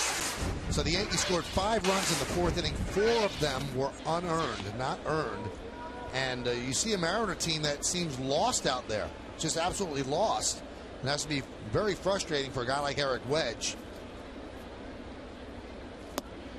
Check this out, the final out. There's a runner at first base. Here's a ground ball by Cano. Guys, explain this to me. Where's the shortstop going? Don't ask me to explain it to you because I can't. Look, it's not there. Well, they expected the umpire to go over there. He had second on that play. Swing and a miss by Carp. And the out is made at first to put up. So it's a strikeout 2-3. Well, you know what, and I know that man personally, played with him in the minor leagues. He's going to pay attention the rest of this game to see how the at-bats are and what some of his players are going to do. I mean, obviously that inning did not go well, the fourth inning, but that at-bat right there from Carp, not a very good at-bat. And he was preaching today about toughness. He said, my team just has to get tougher, find a way to grind out some wins. He's going to be paying attention the second half of this game. Here's Justin Smoke. He was the main return for Seattle when they traded Cliff Lee to the Rangers last year. And he was supposedly untouchable, but again, when you can get a pitcher like Cliff Lee, somebody goes from untouchable to touchable. And the Yankees and the Texas Rangers were right there. The Yankees thought they had a deal for Cliff Lee. And then it fell apart, and the Mariners asked for more. The Yankees said no, and the Rangers slipped in and got Lee. And that probably got them to the World Series and kept the Yankees from going there for the second straight year. There's a ground ball to second, and Smoke is out. Follow the New York Yankees with the MLB.com at that 11 app for your iPhone, iPad, Android, or BlackBerry. Get live audio, pitch-by-pitch tracking, video highlights, and more. Text at BAT to 31826 or visit Yankees.com for details. What he's doing right now. Michael, this doesn't bode too well. Listen to this stat. Talk about the stats. Right. Seattle is 8-35 when it's 70 degrees or higher. How's that looking for the rest of July and August? What do we do with that one? I guess their home games they got a chance. It's always cool in Seattle. Yeah, if they play under the roof, it's like 72, isn't it? That's right. It's too hot. Gutierrez chops one to third. They didn't put together tough at bats right there as they go down meekly 1-2-3 on just 8 pitches. At the end of 4.5, we're halfway through. Yankees lead the Mariners 8-1.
Music and computer world, and by Toyota, the official hybrid of the New York Yankees.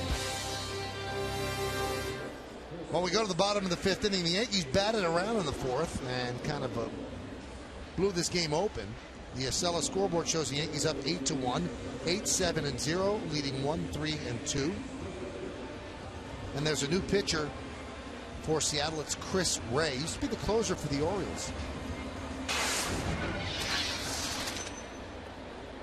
27 games, 29 hits in 28 2/3 innings, 20 strikeouts and 10 walks. Nick Swisher will start it off.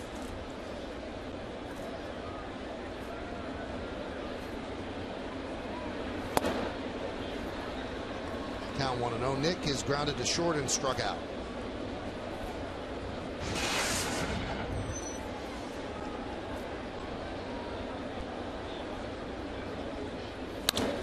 There's a base hit up the middle.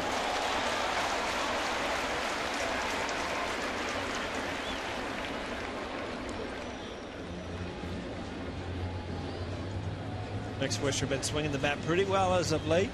Drives another one up the middle, another base hit. You know, Michael, you gave us that weather report. Bottom of the 5th now, so you know you've got a game in, which is very important. I mean, there were actually rumors during the Ranger League. You know, some people say, hey, maybe a doubleheader tomorrow, and I think that's the last thing that the Yankees want to do when they got a doubleheader on Saturday. So get through this 5th inning, or you know, it's a good thing. You know, Joe said this a lot. The Yankees have some doubleheaders down the stretch because of all the rainouts. That doubleheaders, A, and this is obvious, they eat your pitching staff up. And B, Yankees are a veteran team, and it's hard for a veteran team to play 2 games in one day. It wears you out.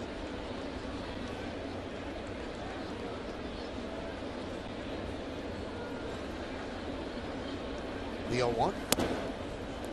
Outside 1-1.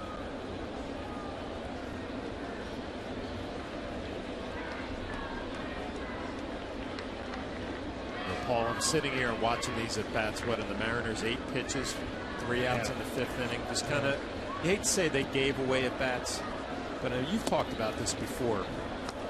How valuable a major league at bat is, and you watch both sides right here. I mean, it's just the Yankees, the intensity on Nick Swisher's face. Russell Martin just grinding out at bats. Now, there's only so much a manager could do. Is it then incumbent upon the veterans on the Mariners to get to these guys? Well, you look at the Mariners or the veterans as somebody that should put together. That's all they know. Should put together good at bats, and you look at it as the youngsters just trying to make an impression to be here. So as a manager, you're over there thinking somebody's got to show up here. And is it Ichiro? 37 years old. He's been in baseball, or at least the States, 11 years. Is it him? Is he that type of guy? Sometimes you could have older players that aren't leaders like that. You know, to me, Ichiro's a guy that really leads by just going out and playing every single day and playing hard. And I would never, ever say that he look at his numbers from the past year. He played as hard as anybody. I mean, in the outfield, at the plate, didn't give away at bats. But you know, he's going through struggles he's never gone through before this year. So a lot of things going on. I'll tell you what I used to do, Michael. You know, right when I retired, I went into coaching the third grade basketball team. Right. And we were down like 20-2 at the first quarter. You call your boys in, they're all frustrated, the third graders, and you say, guys, now we're going to try to win the second quarter, all right? We're going to forget about the first. And it's, you know, I say that jokingly, but it's almost like, all right, let's try to win this inning or try to win the second. Bring some kind of positive thing toward the end of this game just to get into tomorrow. And those speeches would go over so well to the fourth graders, except for one kid, Michael. Who do you think that was? That was your son. That was my son. He'd say, Dad, we're getting beat by 20. The speech didn't mean anything.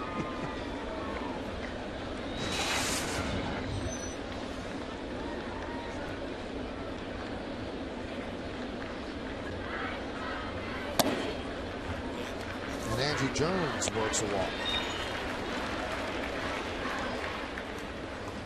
It is amazing to me, being around the Yankees all these years, and when they started to turn things around, 93, right around there where the tide started to turn.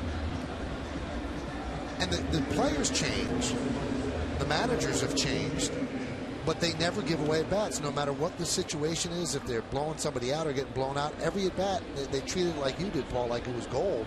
I don't think you'd ever have an inning like that, 8-pitch inning just then.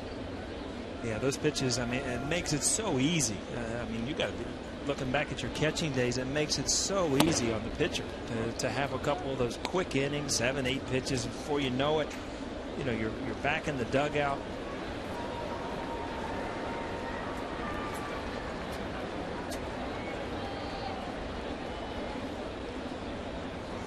The 1-0. There's the strike. Michael, it was so difficult coming in here and playing against some of those teams that Paul was on when you knew your team was short. You knew you had to play a perfect game to try to beat the Yankees. And then when you give away extra outs or you don't execute plays, you almost just feel that this is where it's going to change. You feel it happening during the ball game. Like I said, Eric Wedd's trying to develop the toughness on his club. See if they can play hard the rest of the way. That one's in the dirt, and Andrew Jones advances to second.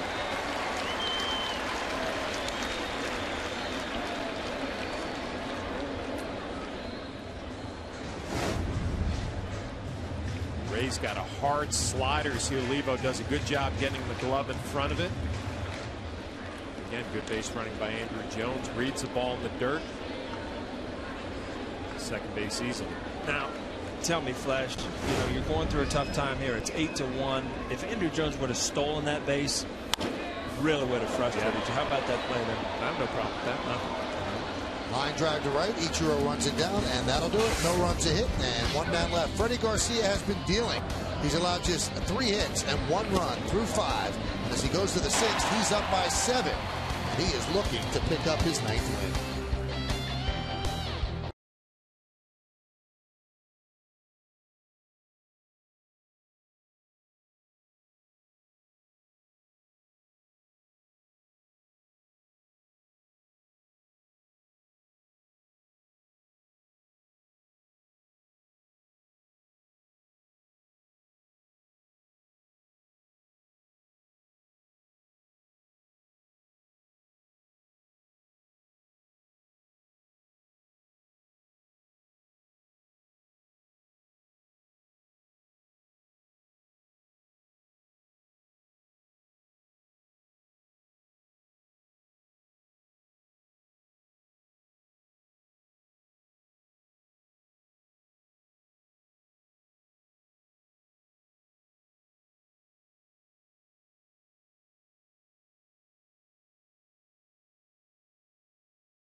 (8-1) Yankees lead. Hallman leads off against Freddie Garcia, who drops a breaking ball over the outside corner for strike. 8-0 leading 1-3-2.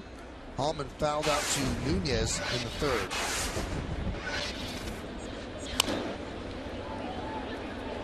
You watch Freddie Garcia here with a 7-run lead, not changing his game plan. First pitch breaking ball for a strike.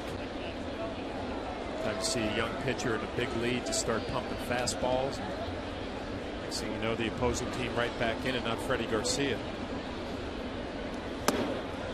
Greg Hallman actually speaks 4 languages fluently.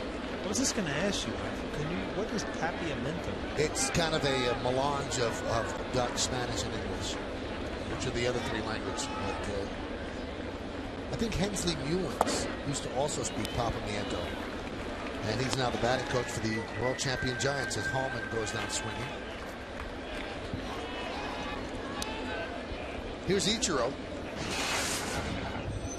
Ichiro's hitting .267. And this is the lowest batting average through 100 games that he's ever had. It's the first time in his major league career that his batting average has been below 300 at this point in the season. And it's going to go lower as a ground ball to Teixeira. He beats Ichiro to the bag. 2-away. See, I mean, like I said, this is something that he's never been through. A team doing these things, personally, things he's doing on the field. So very strange year for Ichiro also. Mariners have 61 games remaining, and he needs 88 hits to extend his major league record streak of 10 consecutive 200-hit seasons. Now, is that doable? Well, he's had as many as 123 hits over a 61-game span in his career. So he can't do it.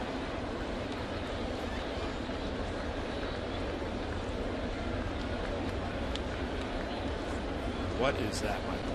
Is that real? They like airbrush that in there. They did airbrush that. He has a mustache right now. If you look at his mustache up at the plate, he looks like he could actually do the W.B. Mason commercial. That's right. More so on the big screen. All you got to do is curl that thing a little bit. Got a couple of curls here. I'm sorry, they had a show to play. Popped up the Cano, and that'll do it. As again, the Mariners go down in order 1, 2, 3, and again they do it in 8 pitches. They're going to get O'Neill out of here early. 8-1, Yankees lead.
Do you think Ichiro will have more than or fewer than 3,000 hits in his major league career?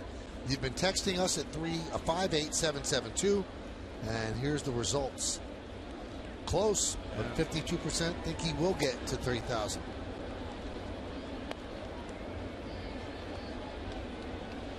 The next two will probably be Johnny Damon and Alex Rodriguez.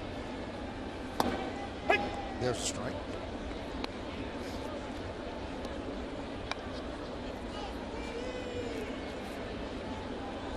RBI single for Gardner's last time up. He was 1 for 2.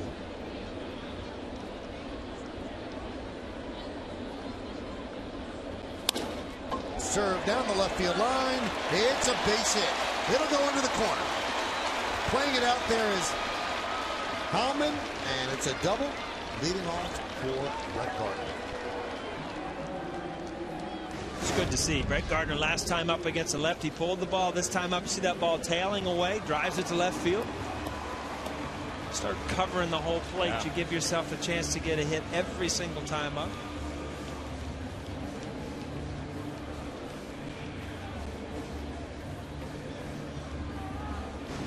That was real close right there. That ball gets by him, and that's inside the Parker. Here's Derek Jeter, 1 for 3, a solo home run in the 3rd inning.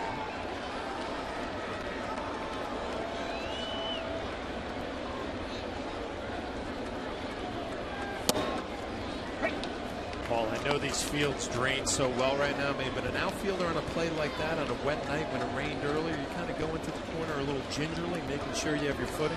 Yeah, I mean, this stuff is hard. Much harder than the old stadium where, you know, it did get muddy. But you see, this is starting to dry out already. But, you know, the toughest play in Yankee Stadium, the old one and the new one, is right down there in the corner because there's no room. Jeter hits one to Ackley, and they make the play for the first out as Gardner advances to third. Well, tomorrow the Yankees and the Mariners square off in Game 2 of this series, and Yes is there with extended coverage. It all starts at 6:30 with the Tri-State Ford pregame. Then after the final out on My 9, switch back here for Yankees extra innings. And Wednesday, we've got complete game coverage starting at noon only on Yes. And Wednesday, King Felix will pitch against Phil Hughes. Infield is in. All right, let me ask you guys a question. That's the proper move in a close game. Did he try to do that?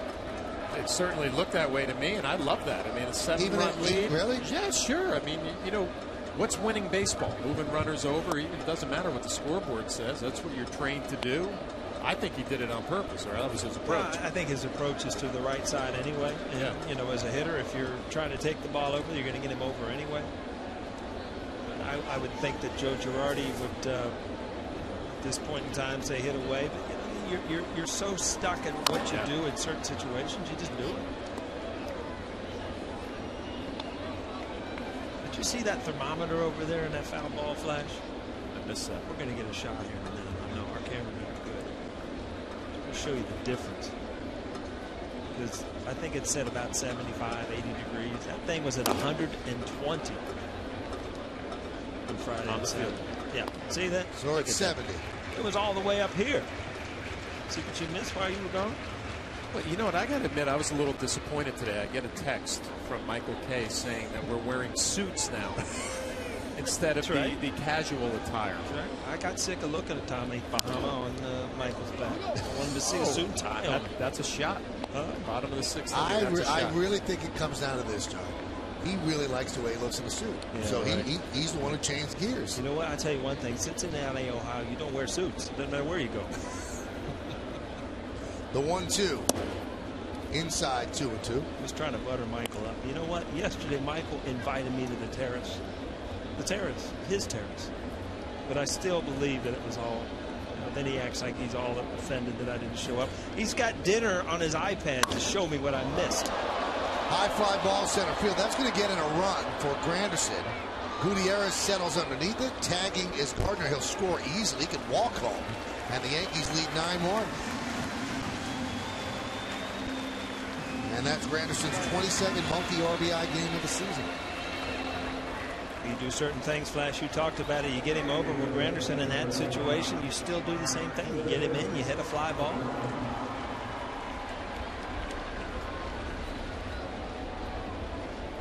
So what did you miss for dinner? Well, then it became dessert. And then are you coming? I think he's got a GPS on it because he always asks when I'm coming. I'm in the middle of dessert at a restaurant. You know, if he'd asked me 20 minutes or so, sure, I'd be on my way. And far be it for you to actually have 2 desserts because you never overeat. One's fouled back. And Neville, I showed Neville the text, and she's like, well, you just can't show up like that. Jody probably doesn't even know you're coming over. Jody sat and wept. She was so sad that you guys didn't come over. Really? And by the way, the people that work in the building, they listened to the game. They thought I was coming? Is Paul coming tonight? No, he's not. He's lying. Fly ball, left field. Howman is there, and that will do it. So the Yankees put another run on the board on 1 hit. Nobody left on base. We go to the 7th. Yankees lead the Mariners 9-1.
mean, let's just take an example of his last start.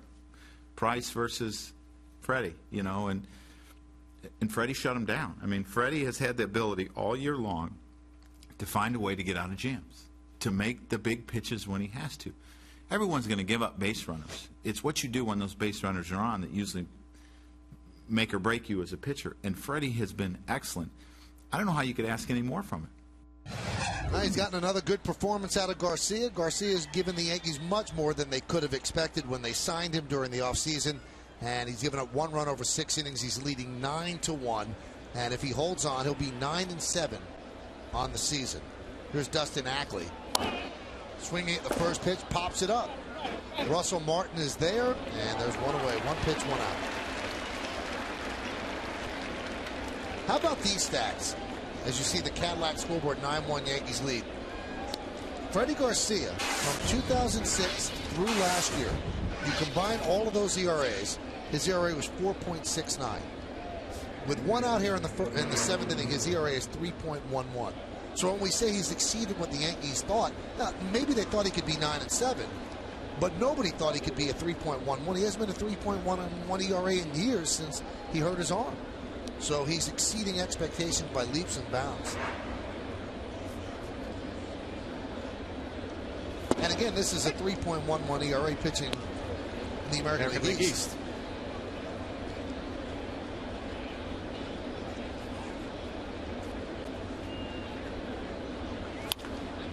Line drive caught by Nunez for the 2nd out. And the third base umpire, Brian Knight, said that was a fair ball. Olivo hits this ball pretty good. He's out in front a little bit. You see the hook on it diving away from Nunez. A nice athletic play in foul territory.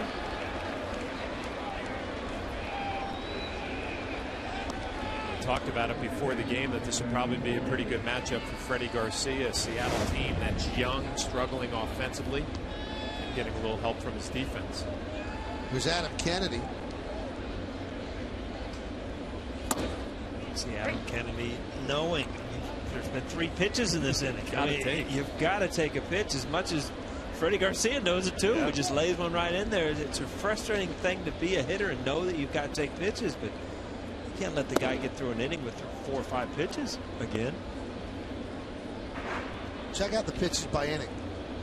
Starting in the 4th, single-digit pitches. Did the Mariners give up? Fly ball, right center field. Diving try for Jones, and he can't make the play as Kennedy reaches.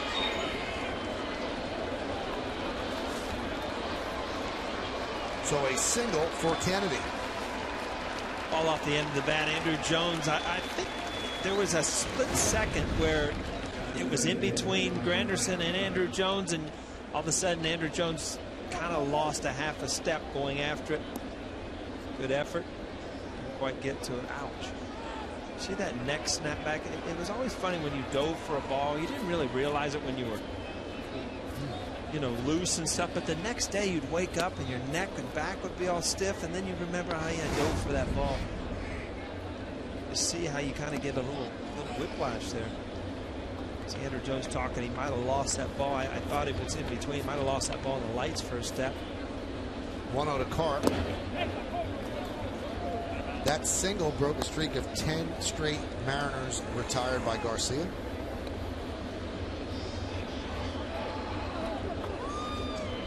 I'm interested to see this pitch right here. I mean, it's a 2-0 count with 2 outs. You have an 8-run lead. Is Freddie Garcia just going to say, here you go, here's a fastball away, let's see what you can do? Yeah, his fastball's got sink to it, so you just go throw a sinker. The most you're going to do is hit a single. And that's what he does, hits a single. Sinker, single. So Carp with a single. Runners on first and second, 2 outs. Time for the game summary, brought to you by your local Nissan dealer. Yankees leading the Mariners 9-1. Yankees 9-0. The Mariners 1-5-2. And the story of this game, Freddie Garcia. And the Yankees got some offense as well. Teixeira 2-run home run, 3 ribbies. Jeter a solo home run, 2 ribbies. And Gardner double RBI And 2 runs scored. Why'd you circle the 2, Paul? We talked about that. If the Yankees scored early, it was going to be very difficult for the Mariners to get into this game. And before we even got it out of our mouth, Mark Teixeira hits a 2-run homer in the first inning. And it's just like, it took all the wind out of the Seattle Mariners.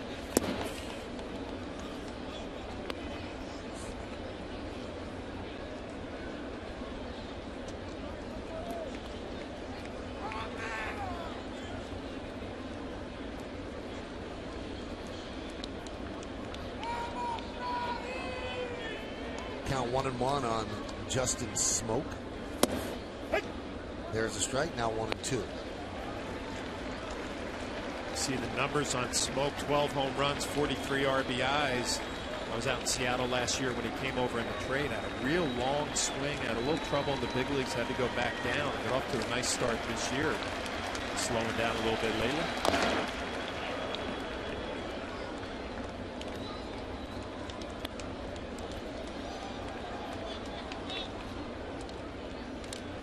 David Pauly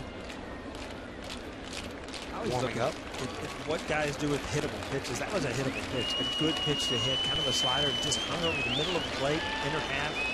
You can't foul those pitches off if you're a good hitter, because sooner or later, Freddie, now he's in an account where he can use a split finger. Count 2-2.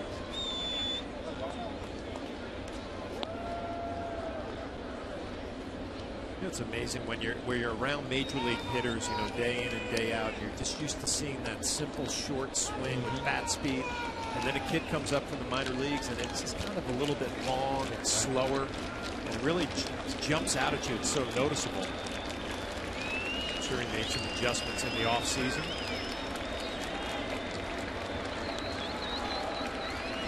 Two balls, 2 strikes, 2 outs, 2 on. The pitch. Hot shot through for a base hit. Adam Kennedy rounds third. He'll head home. The throw comes into second as Clark goes to third.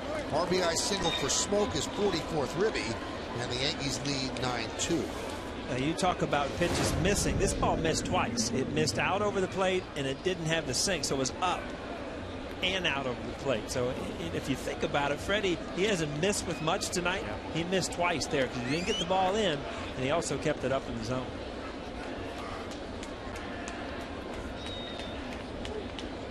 I'm sure the scouting report says, hey, you can beat him inside. I mean, it's a place to go. Like you said, he missed with location over the middle of the plate.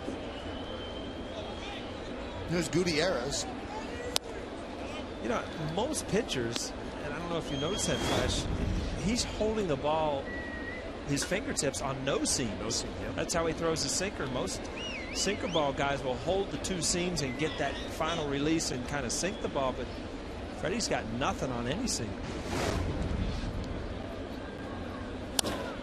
High fly ball, deep center. Backing up is Granderson, and he'll make the play for the final out. Mariners get a run on 3 hits, no errors, and 2 men left at the end of 6 1/2. It's time for the 7th inning stretch.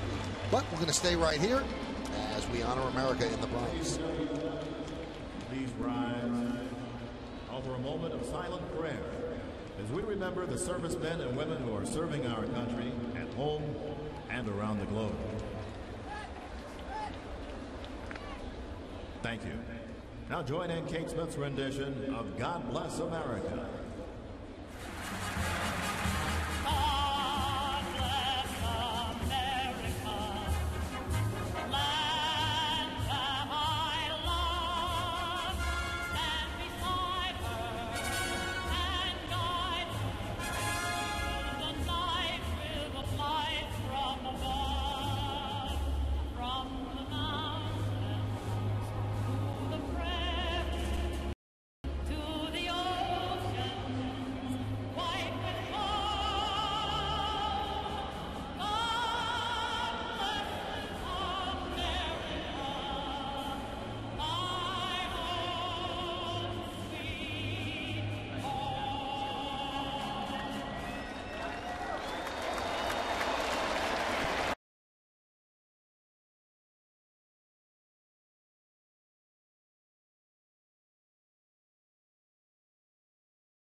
Yankees in-game box score brought to you by our good friends at McDonald's. A lot of hits in there. Robinson Cano and Russell Martin on the outside looking in hit-wise. But Russell Martin has scored a run. You got a home run by Jeter, his 4th of the year. You got Teixeira's 27th. A long 2-run shot. That was in the 1st inning. 2 hits for Brett Gardner. Everybody's getting involved. So the Yankees have done their job offensively as we go to the bottom of the 7th inning. New pitcher for Seattle as Eric Wedge makes the call to the bullpen. Brought to you by AT Will be the 3rd pitcher for Eric Wedge, and this one is David Pauly, another right-hander.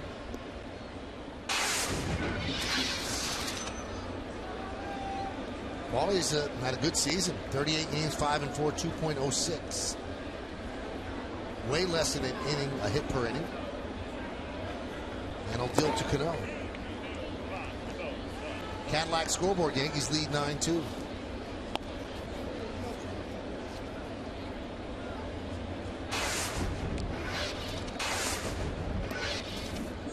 Remember David Pauly when he first came up with the Boston Red Sox? Not a hard thrower, used to be a starting pitcher. High fly ball down the left field line. Howman is there and he makes the play for the first out.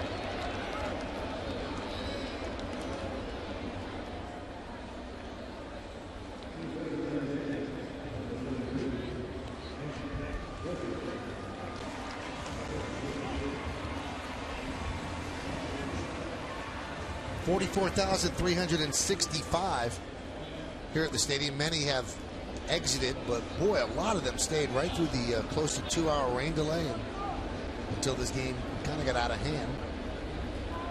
Here's Nick Swisher. Singled his last time up, 1 for 3. Pauly deals. A strike.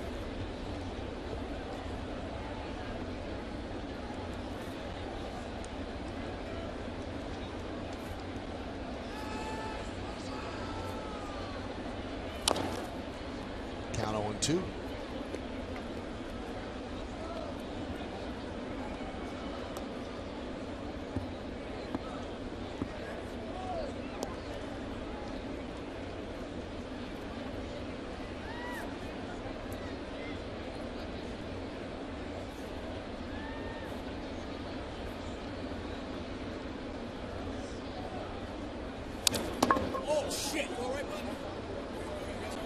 I think the bat got the home plate umpire, Jerry Lane. And Nick Swisher promptly apologized. He's going to get a little more stick on the bat now.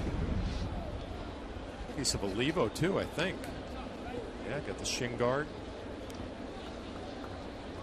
Jerry Lane, the only umpire who's ever thrown me out of a major league game. Now, what did you do, John? I can't picture you being confrontational like that. San Diego, play at the plate. It was a bang-bang play. Could have went either way. Right. Big part of the ball game. So obviously the call did not go our way, and I kind of walked out, probably out into the grass here, you know, and tried to compose myself and maybe said a few words, you know, under my breath to myself, not happy. And as I went back behind the plate, Jerry Lane came in front, took out his little brush and started brushing off home plate and took his mask off and looked me right in my eyes and said, "Do you have anything else you want to say?" And I took my mask off and stood up and said, "You know what? This could have been all over, but now 40,000 people here at Jack Murphy Stadium think that you're saying something to me, so I got to get up and get in your face," which I did. So we went at it. He threw me out of the game. See, he baited you. He did. See, that's what I thought. He baited you, and he drew a line in the sand. He had to cross it. And now here is the interesting thing, because I'm sure that you've gotten thrown out of plenty of games and been fine. But I stopped right when you said I got all my thoughts together and everything. See, I didn't get to that point. I usually was gone before I even got my thoughts together. Now, would you get fined? Would the league fine you? Oh, I think it's automatic. See, but that's what I thought. But I got thrown out and never heard a word from the league. So I actually think that Jerry Lane might have felt bad and didn't even write it up. Thought about it and didn't even write it up. See, the umps, when they threw me out, they didn't feel bad and they just wrote it up immediately, because I usually got it the next day. Why don't we get you to interview Jerry Lane for the second segment tomorrow? That's a great idea.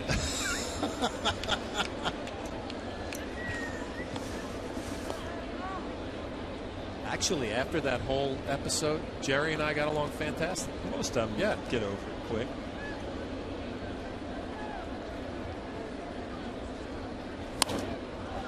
Foul ball.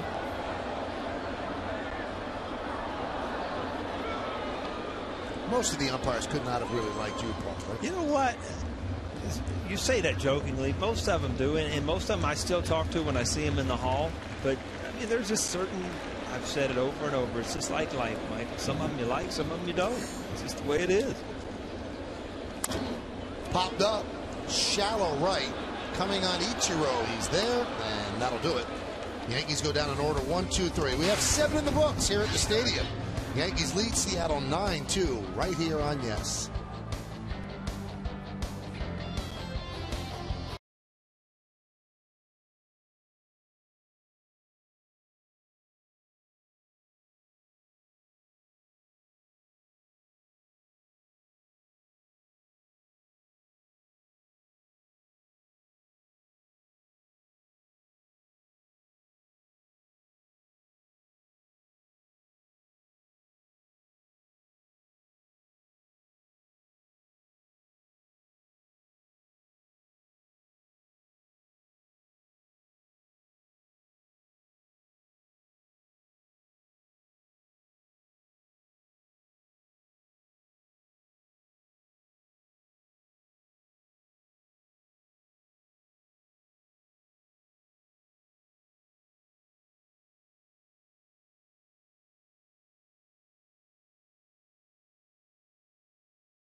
Not too many hits in there. A double for Dustin Ackley. Adam Kennedy picked up a single and a run. Mike Karp also had a hit.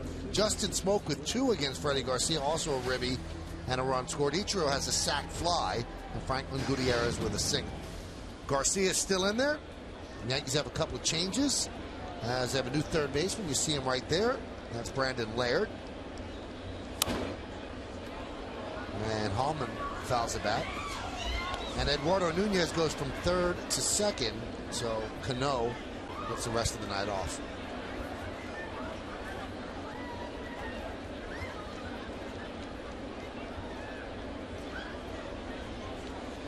Hyundai scoreboard 9-2, Yanks lead. Garcia is pitching so well that he could be giving the Yankees a much-needed day off out of the bullpen. Robertson has thrown 55 pitches the last 2 days, and Mo had to get 4 outs yesterday. Swing and a miss in the dirt.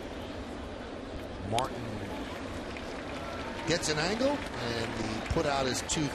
So a strikeout for Hallman. Michael, I don't know if you noticed, we've had 2 successful proposals tonight. Last inning, we had another "Will you marry me" on the big screen, and you got to have some guts to do that. Put it on the big. What if she says no in front of 50,000 people? It's always a gamble. Huh? It's a huge gamble. You're throwing yourself out there. Right. I did it on the beach at like 11 o'clock at night. Nobody was there. If Jody said Only no, the moon. I'm walking Only into the the moon water. knew, huh? Only the moon. Here's Ichiro. Hey. There's a strike. I think you had a better chance on the beach, though. Huh? Then on the big board.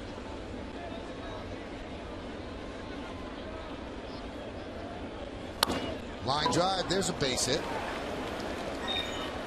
So Ichiro picks up his first base hit of the night. He's 1 for 4.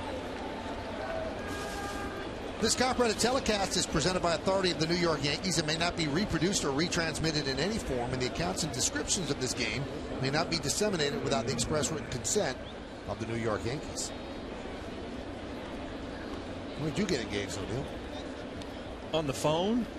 What? Yeah, my kids still say, "What do you do? What am I going to do?" I figured it out. I wanted to marry Neville, and I'm on the minor league. She's at home, and so I asked her on the phone.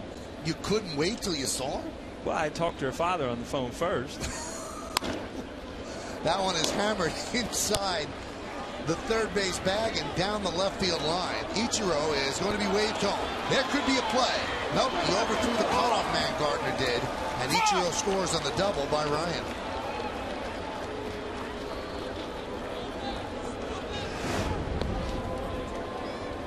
Back-to-back hits. You see a fastball in, and Ryan takes care of it, drilling it down the left field line.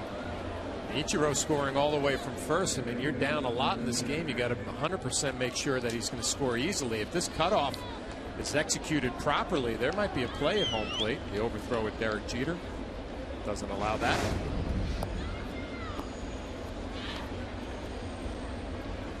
All right, now we have to ask you, John. You and Lynn, where did you get engaged?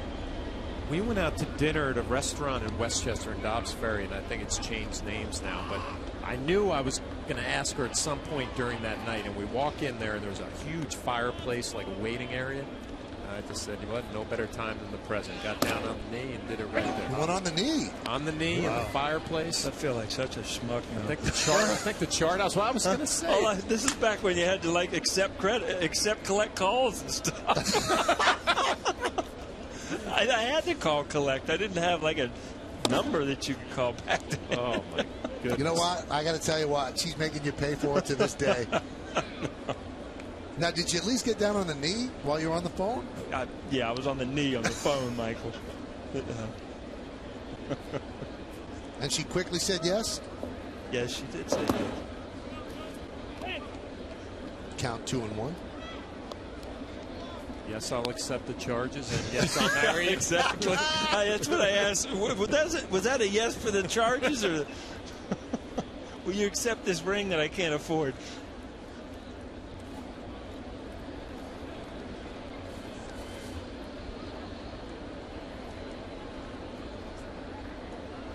What happens when you get married when you're 21, Mike? I guess.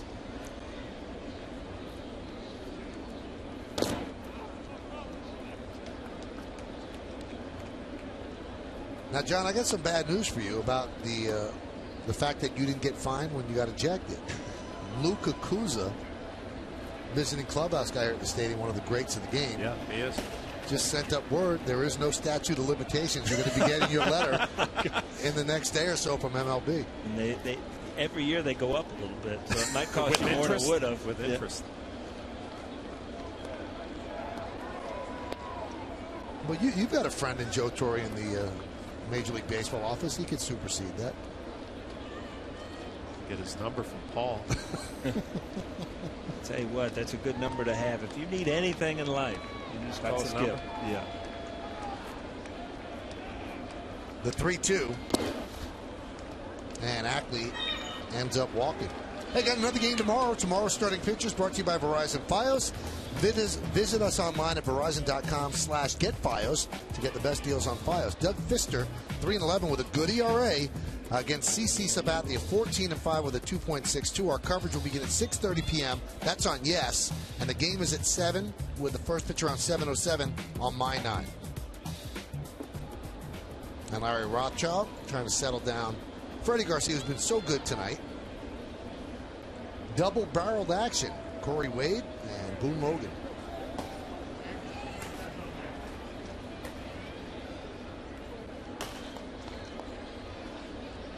Hey, you can vote along with us for tonight's Chevy Player of the Game. Text your vote to 58772 or vote online at yesnetwork.com. Tonight's candidates are number 1, Mark Teixeira, number 2, Derek Jeter, number 3, Curtis Granderson, and number 4, Freddie Garcia. You can vote now. Make your voice heard. Standard text messaging rates apply.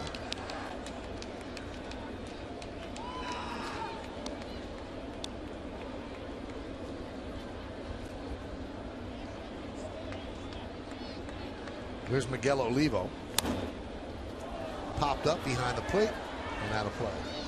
You know, Flash, it's this time of the game that you kind of look and think, 9-3 lead. Freddie Garcia has been in control pretty much all day. What has he done to, what has he had? And basically, if you look at it, it's just he's been able to throw his fastball and his split finger for strikes, and Seattle's done the rest.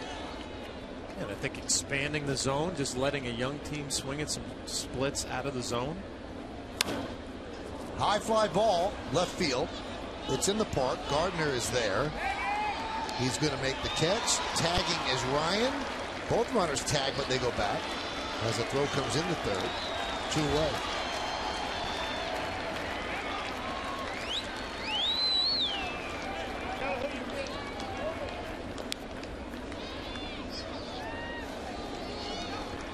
And that's going to do it for Garcia. So he gives the Yankees 7 2/3. See this ball out, kind of a hanger. I believe he missed it. You know, this is, if you watch the end of this play, and we're going to go to Freddie Garcia, did a great job, and you just saw Oliva walking in. Freddie deserves a good game. We'll see Olivo's reaction when we return as the Yankees go to the bullpen. Adam Kennedy's coming up. Yankees lead 9-3.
Nation post game as Bob Lorenz and Jack Curry break down all the big plays from this matchup and get the latest from around baseball. Plus, Joe Girardi's press conference and Kimberly Jones is going to talk to the team in the clubhouse. It's all later on the post game, and it's only on Yes. Here's what you were talking about, Paul, after Olivo just missed I know. it. I mean, Flesh, you've been there, I've been there. Very frustrating to make an out on a pitch you should have hit. But, I mean, this is what you see for the team that's just used to losing. And if you're the manager, can you have your fourth hitter walking back to the dugout like that? It just shows you how down and out this team is. They're on the verge of losing their 16th straight game.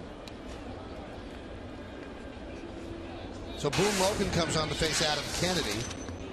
Those are Logan's numbers. The reason Kennedy is playing third is Sean Figgins, the regular third baseman, has left the team for a personal family issue. And Figgins has been a huge disappointment for the Mariners, certainly not hitting anywhere close to what he used to hit with the Los Angeles Angels of Anaheim. They lost some playing time because of it, too. Talk about a Yankee killer there for years. He was with the Angels. The 0-1. 0-2. Kennedy's got good numbers. Representative, 252, 7 and 31. He's a good guy to have on your team. Obviously, Paul talked about a second baseman coming up with the Angels, now playing a little bit of third. Good low ball hitter from the left side. And he swings at the breaking ball, and Boone Logan comes on and does his job. Mariners 1 run, 2 hits, 2 men left. We'll go to the bottom of the 8th. Yankees 9, Seattle 3, right here on Yes.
inning, and on the Hyundai scoreboard, it's 9-3 Yankees, 9-0, leading 3-8-2. Rays have seen all too much of is the air. This is one of the worst fielding teams in all of baseball. Andrew Jones will lead off for the Yankees, bottom third of the order. And David Pauly in the American League, second only to the Cubs is at the plate. Now Sean Rodriguez, who had a base hit in the third. And the pitch. Scored a run. There's a strike. The game. Count 0-1. A ball and no strikes. Andrew 1 for 2 with a walk and a run scored.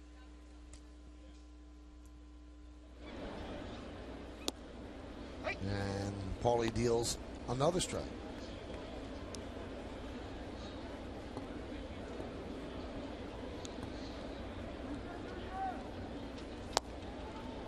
Doesn't Andrew always seem like he's smiling?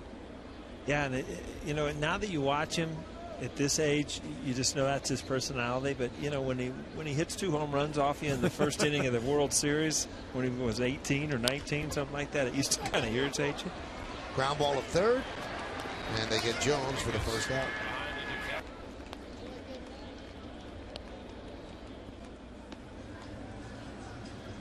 And that's going to bring up Eduardo Nunez.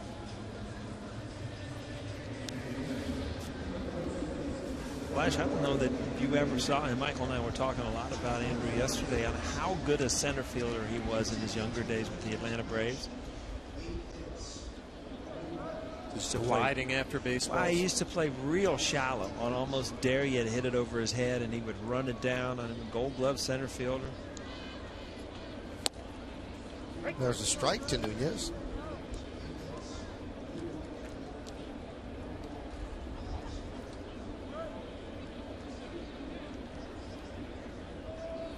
Still doing a lot of talking in the dugout about the pitcher, right? About Pauly throwing across his body a little bit. Andrew Jones talking to Kevin Long, the hitting instructor. See why Pauly's effective, having a good year. Kind of throws across his body a little bit. Count 1-2. Good ERA, 2.01. You talk about guys that have funny releases. He doesn't have really a funny release, but there's that quick snap, that quick release at the end, and it makes that breaking ball effective because as a hitter, you kind of jump with it, you know, at that quick delivery.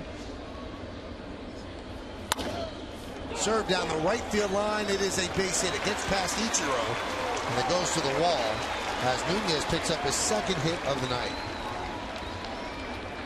He's had a good game swinging the bat. A couple line drives to right field. Here's the motion. Throws a little bit across his body, steps across. Makes it tough for a right-handed hitter. Nunez does a great job just staying on it, drilling it the other way. Evo wants a pitch inside. It ends up away. It's a nice approach.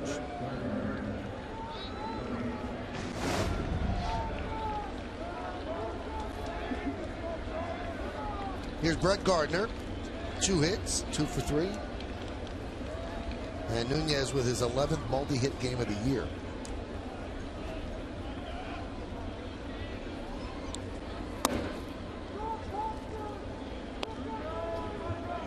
Because you were so interested in it before, Paul, we did some research. There are about 100 Yankee Stadium proposals a year on the scoreboard. And rarely are there any cancellations. And Joey Pisanti voices all of the proposals. The chances are pretty good, too. They say yes, huh? You're pretty sure. Yeah, you can't do that unless you're sure.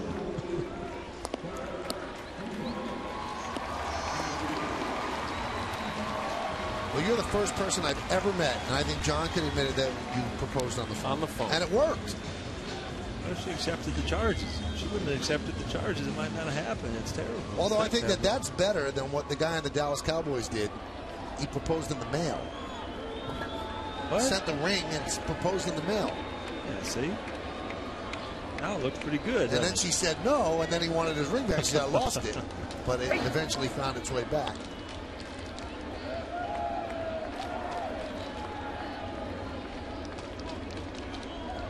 Jeter is 1 for 4 tonight with 2 runs scored. Hit his 4th home run in the 3rd inning. We're in the bottom of the 8th. Hour and 57-minute rain delay at the start of the game. but for Freddie Garcia, it was worth the wait. He is on the verge of going 9-7. Hey, the unasked question is, how did Neville get the ring if the proposal was over the phone? We picked it out. She came down later to Tampa to visit, and we picked it out in the mall. Like I said, she picked out a ring I couldn't afford. Hey, you're in the minor leagues. You're making $700 a month. You can't throw a lot into a ring, right? Did you at least upgrade over the years? Oh, she's upgraded a few times. Yeah, yeah. I was in Tampa. I was with the Reds organization. I was one of the Tampa Tarpons. That was when the Reds trained in Tampa. Right, exactly. I was playing in the Florida State League. Remember A-ball flash? Wait, I'm trying to think. You weren't even 20. How old were you? 21 years old. Yeah. Now, is it true you guys met when you were 5? Yeah, we used to carpool together to kindergarten. We live on the same street. I'm not making this stuff up. You can't make this stuff up. Huh? It's a love story for the ages. It's our first Yes movie of the week. Here's the 1-2. That one is scorched to right field. It's a base hit. That'll go into the corner. Jeter's going to pick up a double. Maybe even more. The ball gets away from Ichiro, and Jeter's going for 3. He's got a stand-up triple, and the Yankees have a 10-3 lead. You know, last time he was up, Flash, you said, you know, he just played the game. Well, it rolls into your next at-bat. You get a ball away, you stay with it, you drive it the other way. You know, Derek in the last few games has had some of the better swings. Ichiro's like, oh, here we go. Give me your ball. Let me throw you.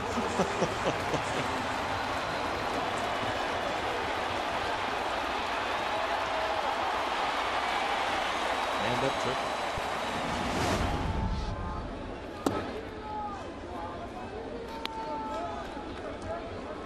Three RBIs for Jeter today. His third 3-ribby game of the year. And 2 of those have come on this homestand. Another extra base hit. And Granderson lofts one to right field. Ichiro is there, and that will do it. But the Yankees get a run on 2 hits, no errors, and 1 man left. Last licks coming up for the Mariners. Yankees lead by 7.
Volkswagen dealers, visit VWDealer.com. By the HP touchpad, everybody on. And by Grey Goose, the world's best tasting vodka.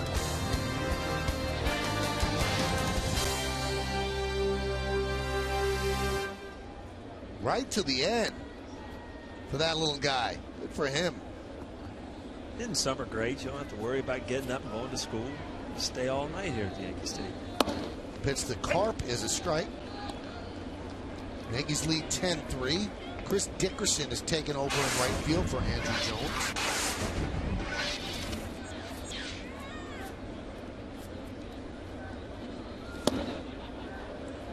Count 0-2. Carp 1 for 3 tonight.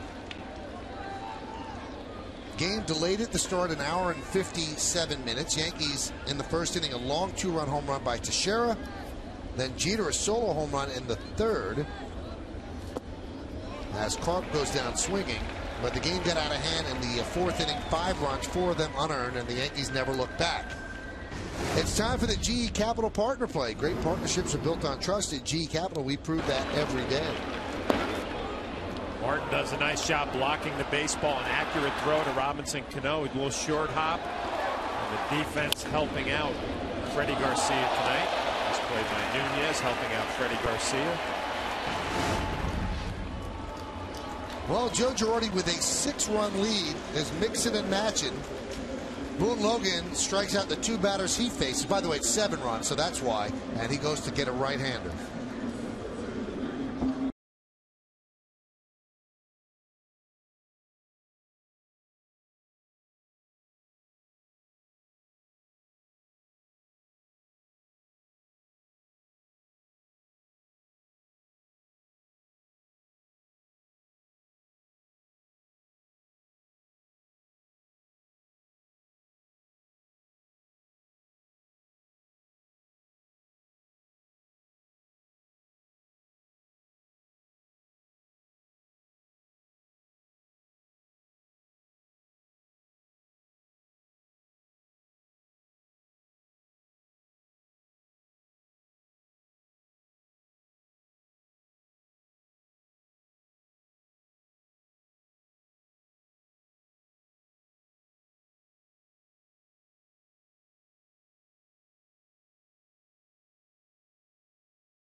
He actually did a really nice thing. He brought in Steve Garrison. This is his major league debut, so it might be a 10-3 lead. There might be 20,000 people in the ballpark, but for Steve Garrison, this means everything. 7 years in the minor leagues and a Trenton, New Jersey native, and he's making his major league debut, so good for him. And that's what he did at Double-A Trenton this season, 6.26 ERA.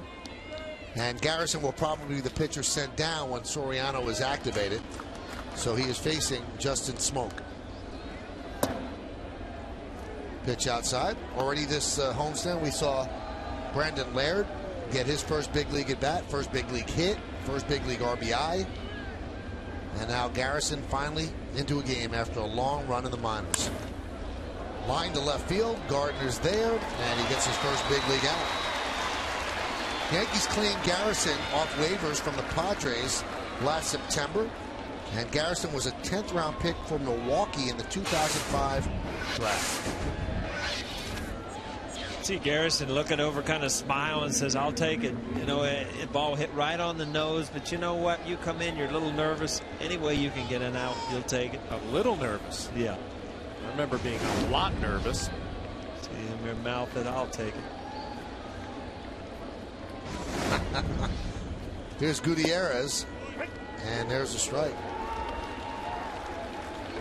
Joe Girardi said the other day when he was talking about Laird, you worked your whole life for this. Since you were a little kid, you picked up a ball for the first time, he said, and then we can never take this away from you. No matter how long you pitch or hit or play in the game, you're in the baseball encyclopedia forever now. You know, you look at a surprise. I mean, all the things you talk about Seattle, I look at this guy at the plate, and I talk about surprises. I mean, this guy hit 280 last year with 18 home runs, a Gold Glover. Comes into the game hitting, what, 192? Just doesn't make sense to me.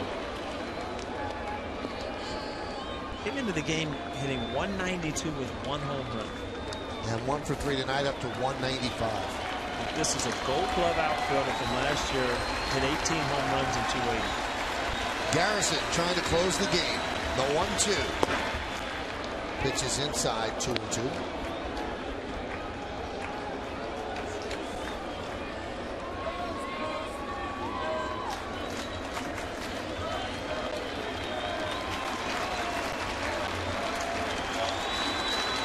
The 2-2. Foul back. Last time Steve pitched was on September 15th against Reading. That's when he was with Trenton. So it's been 10 days off. And it's been a lifetime of waiting. I said September, I meant July, I'm sorry. It's been a lifetime of waiting for Garrison for this point. The 2-2. Fouled away. And talk that nerves were probably a factor, but he looks pretty comfortable throwing the ball over the plate. Pretty decent slider. Michael, you said it. I mean, it's really a neat thing what Joe Girardi did, because if Soriano comes up and he does go out, this might be his only opportunity to get in a major league game this year. 2-2. Driven out into right center. Dickerson is there, and that'll do it as the Yankees win this game 10-3. And Steve Garrison retires both batters that he faced. So a nice moment for him. A big win for the Yankees as they now go 20 games over 500 for the first time this year. Look at that smile as he gets a hug from Nick Swisher. Everybody knows, everybody's been there, everybody realizes what it means as the Yankees win 10-3, and you have to stick around for the post-game show to find out who's tonight's Chevy player of the game. So the delay of the game, an hour and 57 minutes, well, it's kind of offset by the fact that the Yankees made quick work of Seattle in this game. 2 hours and 36 minutes the game actually took. So very fast ball game. And the Yankees and the Mariners don't spend as long a time at the ballpark as they thought they would when the rain was falling at about 7 o'clock. So a lot of big hits for the Yankees. Freddie Garcia, another outstanding outing as he picks up his 9th victory of the year. And the Yankees will try for their 3rd win in a row tomorrow with CC Sabathia on the mound. So a lot of good things to talk about. Jeter's home run, Teixeira's a bomb in the first inning as he got his 27th. But Kim Jones is going to talk to Derek Jeter, and there he is with Kim. Hey, Kim. Hey, Michael. Derek, this wasn't the prettiest game ever played, especially by the Mariners, but to go 20 games over 500 for the first time this season signifies what to you? And we were playing pretty well. You know, that's the bottom line. We have the important part of the season that's coming up, and, you know, we want this to continue. But I'm happy with how we pitched, how we played defense, and how we swung the bats today. 9th win for Freddie Garcia. Fair to say he's been more than you guys expected? Well, I mean, we know how good Freddie is. We've faced him throughout the years, and he's been outstanding for us so far this year. And hopefully he continues. He's fun to play behind. He throws strikes. He works quick, and another good performance. Home run, triple, and 3 RBIs for you. What's the key to sitting for 2 hours, coming out here and having the offensive outburst that you guys did? I don't know. I don't know. You know, we have a lot of guys that have been working extremely hard, and it seems like now it's been paying off. Right behind you, you just said hello to Daniel Trush. What does it mean for Hope Week? And it's kind of fitting you guys get a win as the Yankees begin their 3rd Hope Week. This is fun. It's fun for the players. You know, we enjoy it. Hope Week, the last 2 years, you have guys signing up for all kind of events. The same thing this year. So it's fun for us. Probably more fun for us than it is for them to come here. And, you know, we enjoy hearing their stories. Derek, thanks so much. Michael, back to you. All right. Thank you, Derek, and thank you, Kim. So the Yankees win going away. They took a 2-0 lead in the first inning, and they never looked back. They built on that lead, and when it was all over, they beat the Mariners 10-3. Seattle has now lost 16 in a row. The Yankees have won 2 in a row. We'll be back to wrap things up.